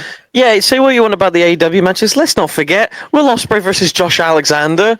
Best TNA match of all time. Yeah. I'm not joking. It is the best TNA match of all time. He was in the War Dogs cage. He's in the fucking cage with the War Dogs. He was in the New Japan War Dogs. Oh my god, that was last year. Oh my god. Bro brought Okada out of the depths again. He brought him back. Yeah, man. The real Kazuchika Okada finally stood up. It finally happened. Dude, that match was great, dude. I fucking love Will Ospreay.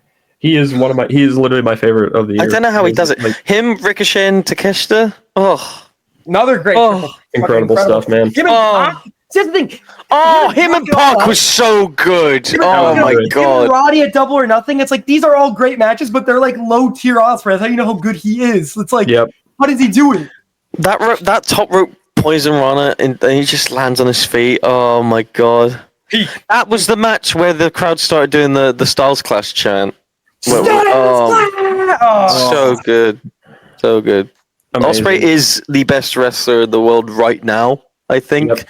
And I don't know what's next for him, actually. I don't know what they're going to do with him. I don't know. Because he just lost the Continental Classic thing, so I don't know what he does next. I don't know what they're going to do. Him and the third Hangman together, that'd be cool. The third Fletcher match in Australia. Third Fletcher match in Australia makes the most sense. Oh, yeah, because we got Grand Slam. Grand Slam in Australia. But you guys are right. Will Ospreay is the best in-ring wrestler in the world. That being said, there was nobody who compelled me front to back with no down spots like Swerve Strickland did.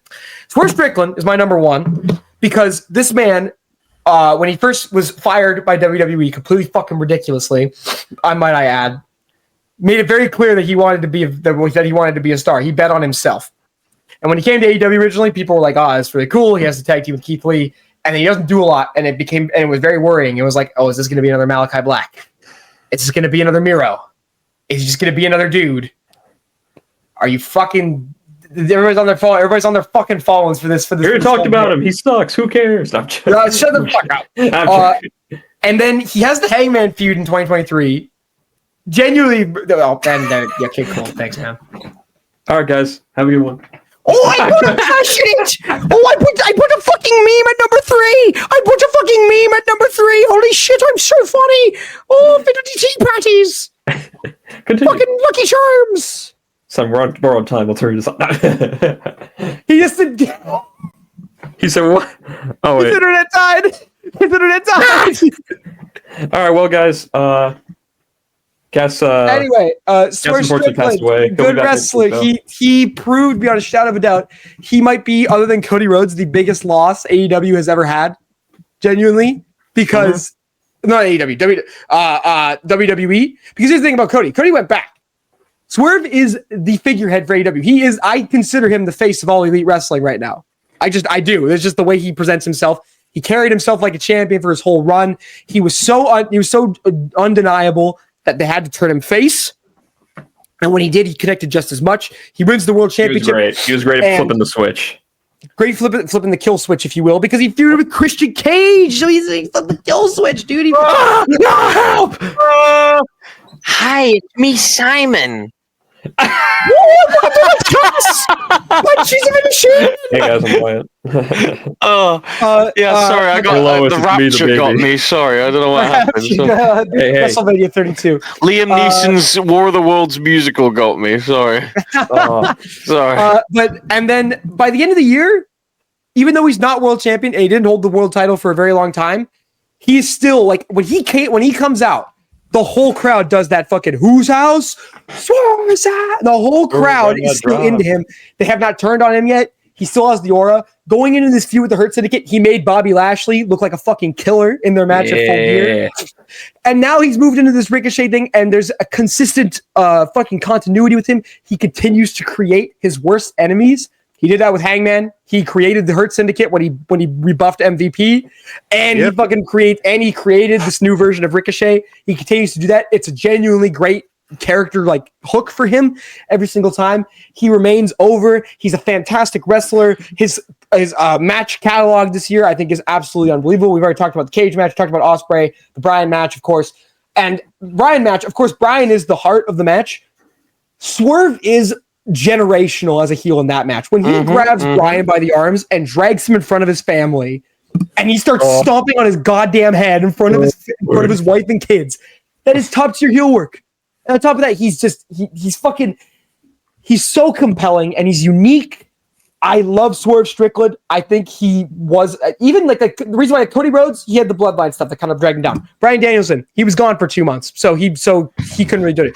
Even Will Ospreay, even though he was 100% consistent in ring wise, like the MJF stuff wasn't nearly as good as the other stuff he was doing earlier in the year. That wasn't like he had two like good matches with MJF, and that's it. Swerve, even if he didn't necessarily have the higher match quality, was never not compelling. He never had a feud or an angle where I was like, this is boring and I don't want to watch it. His chase for the title, Tim, winning the title to the title run, dropping it, the Hangman payoff, now with the Hurt Syndicate, he has remained interesting. I can't wait to see what else for him. And WWE, Vince McMahon, you are fucking fools for letting this man go 3 years ago, because there's no reason he couldn't have hung with Seth and Roman and Cody and all these people in the main event scene. And you fucking failed, and you deserve him fucking rebuffing you. Oh man, he would have been cool if he was with Hank and Tank on NXT. You fucking kidding me? Hey, you know about Tank and Tank? Tag teaming with AJ Francis. Fucking Flop Dollar and Q&A brother, they were gonna make Top Dollar the lead of that group. That's crazy. That's Goodness. Anyway, wow, what a list, boys. Wow, wasn't 2024 a year? Are you guys ready for 2025? Because GBB, you guys aren't ready. Whatever you think forget everything you think you might know about GBB. All right. Because I'm gonna be it doesn't have to be the poll question, but what was your favorite episode? I want to know. What was your favorite guest episode? Who's your favorite guest? Yeah. We have some great guests. I want to thank all the guests we've had. Every guest, dude. Holy shit. I want to thank Mike Peterson. I want to thank fucking Dino. I want to thank Kim. I want to thank Mike Peterson again. I want to thank Sam. I want to thank Joe Holbert. I want to thank fucking Shane Haste. Oh my god. I want to thank my dude, dang old fucking Boomhauer. Yeah. I want to thank my fucking dude, Eric. We got fucking Eric on the show. Dude, Tate, Star Wars facts guy himself. Baby. Come on, man. I'm not an asshole. I'm not forgetting anyone. Tyler El Guapo was on the show. Well, Melee Hellbot had the worst episode we ever had, and it's not his fault. I'm so sorry. Please, I need this.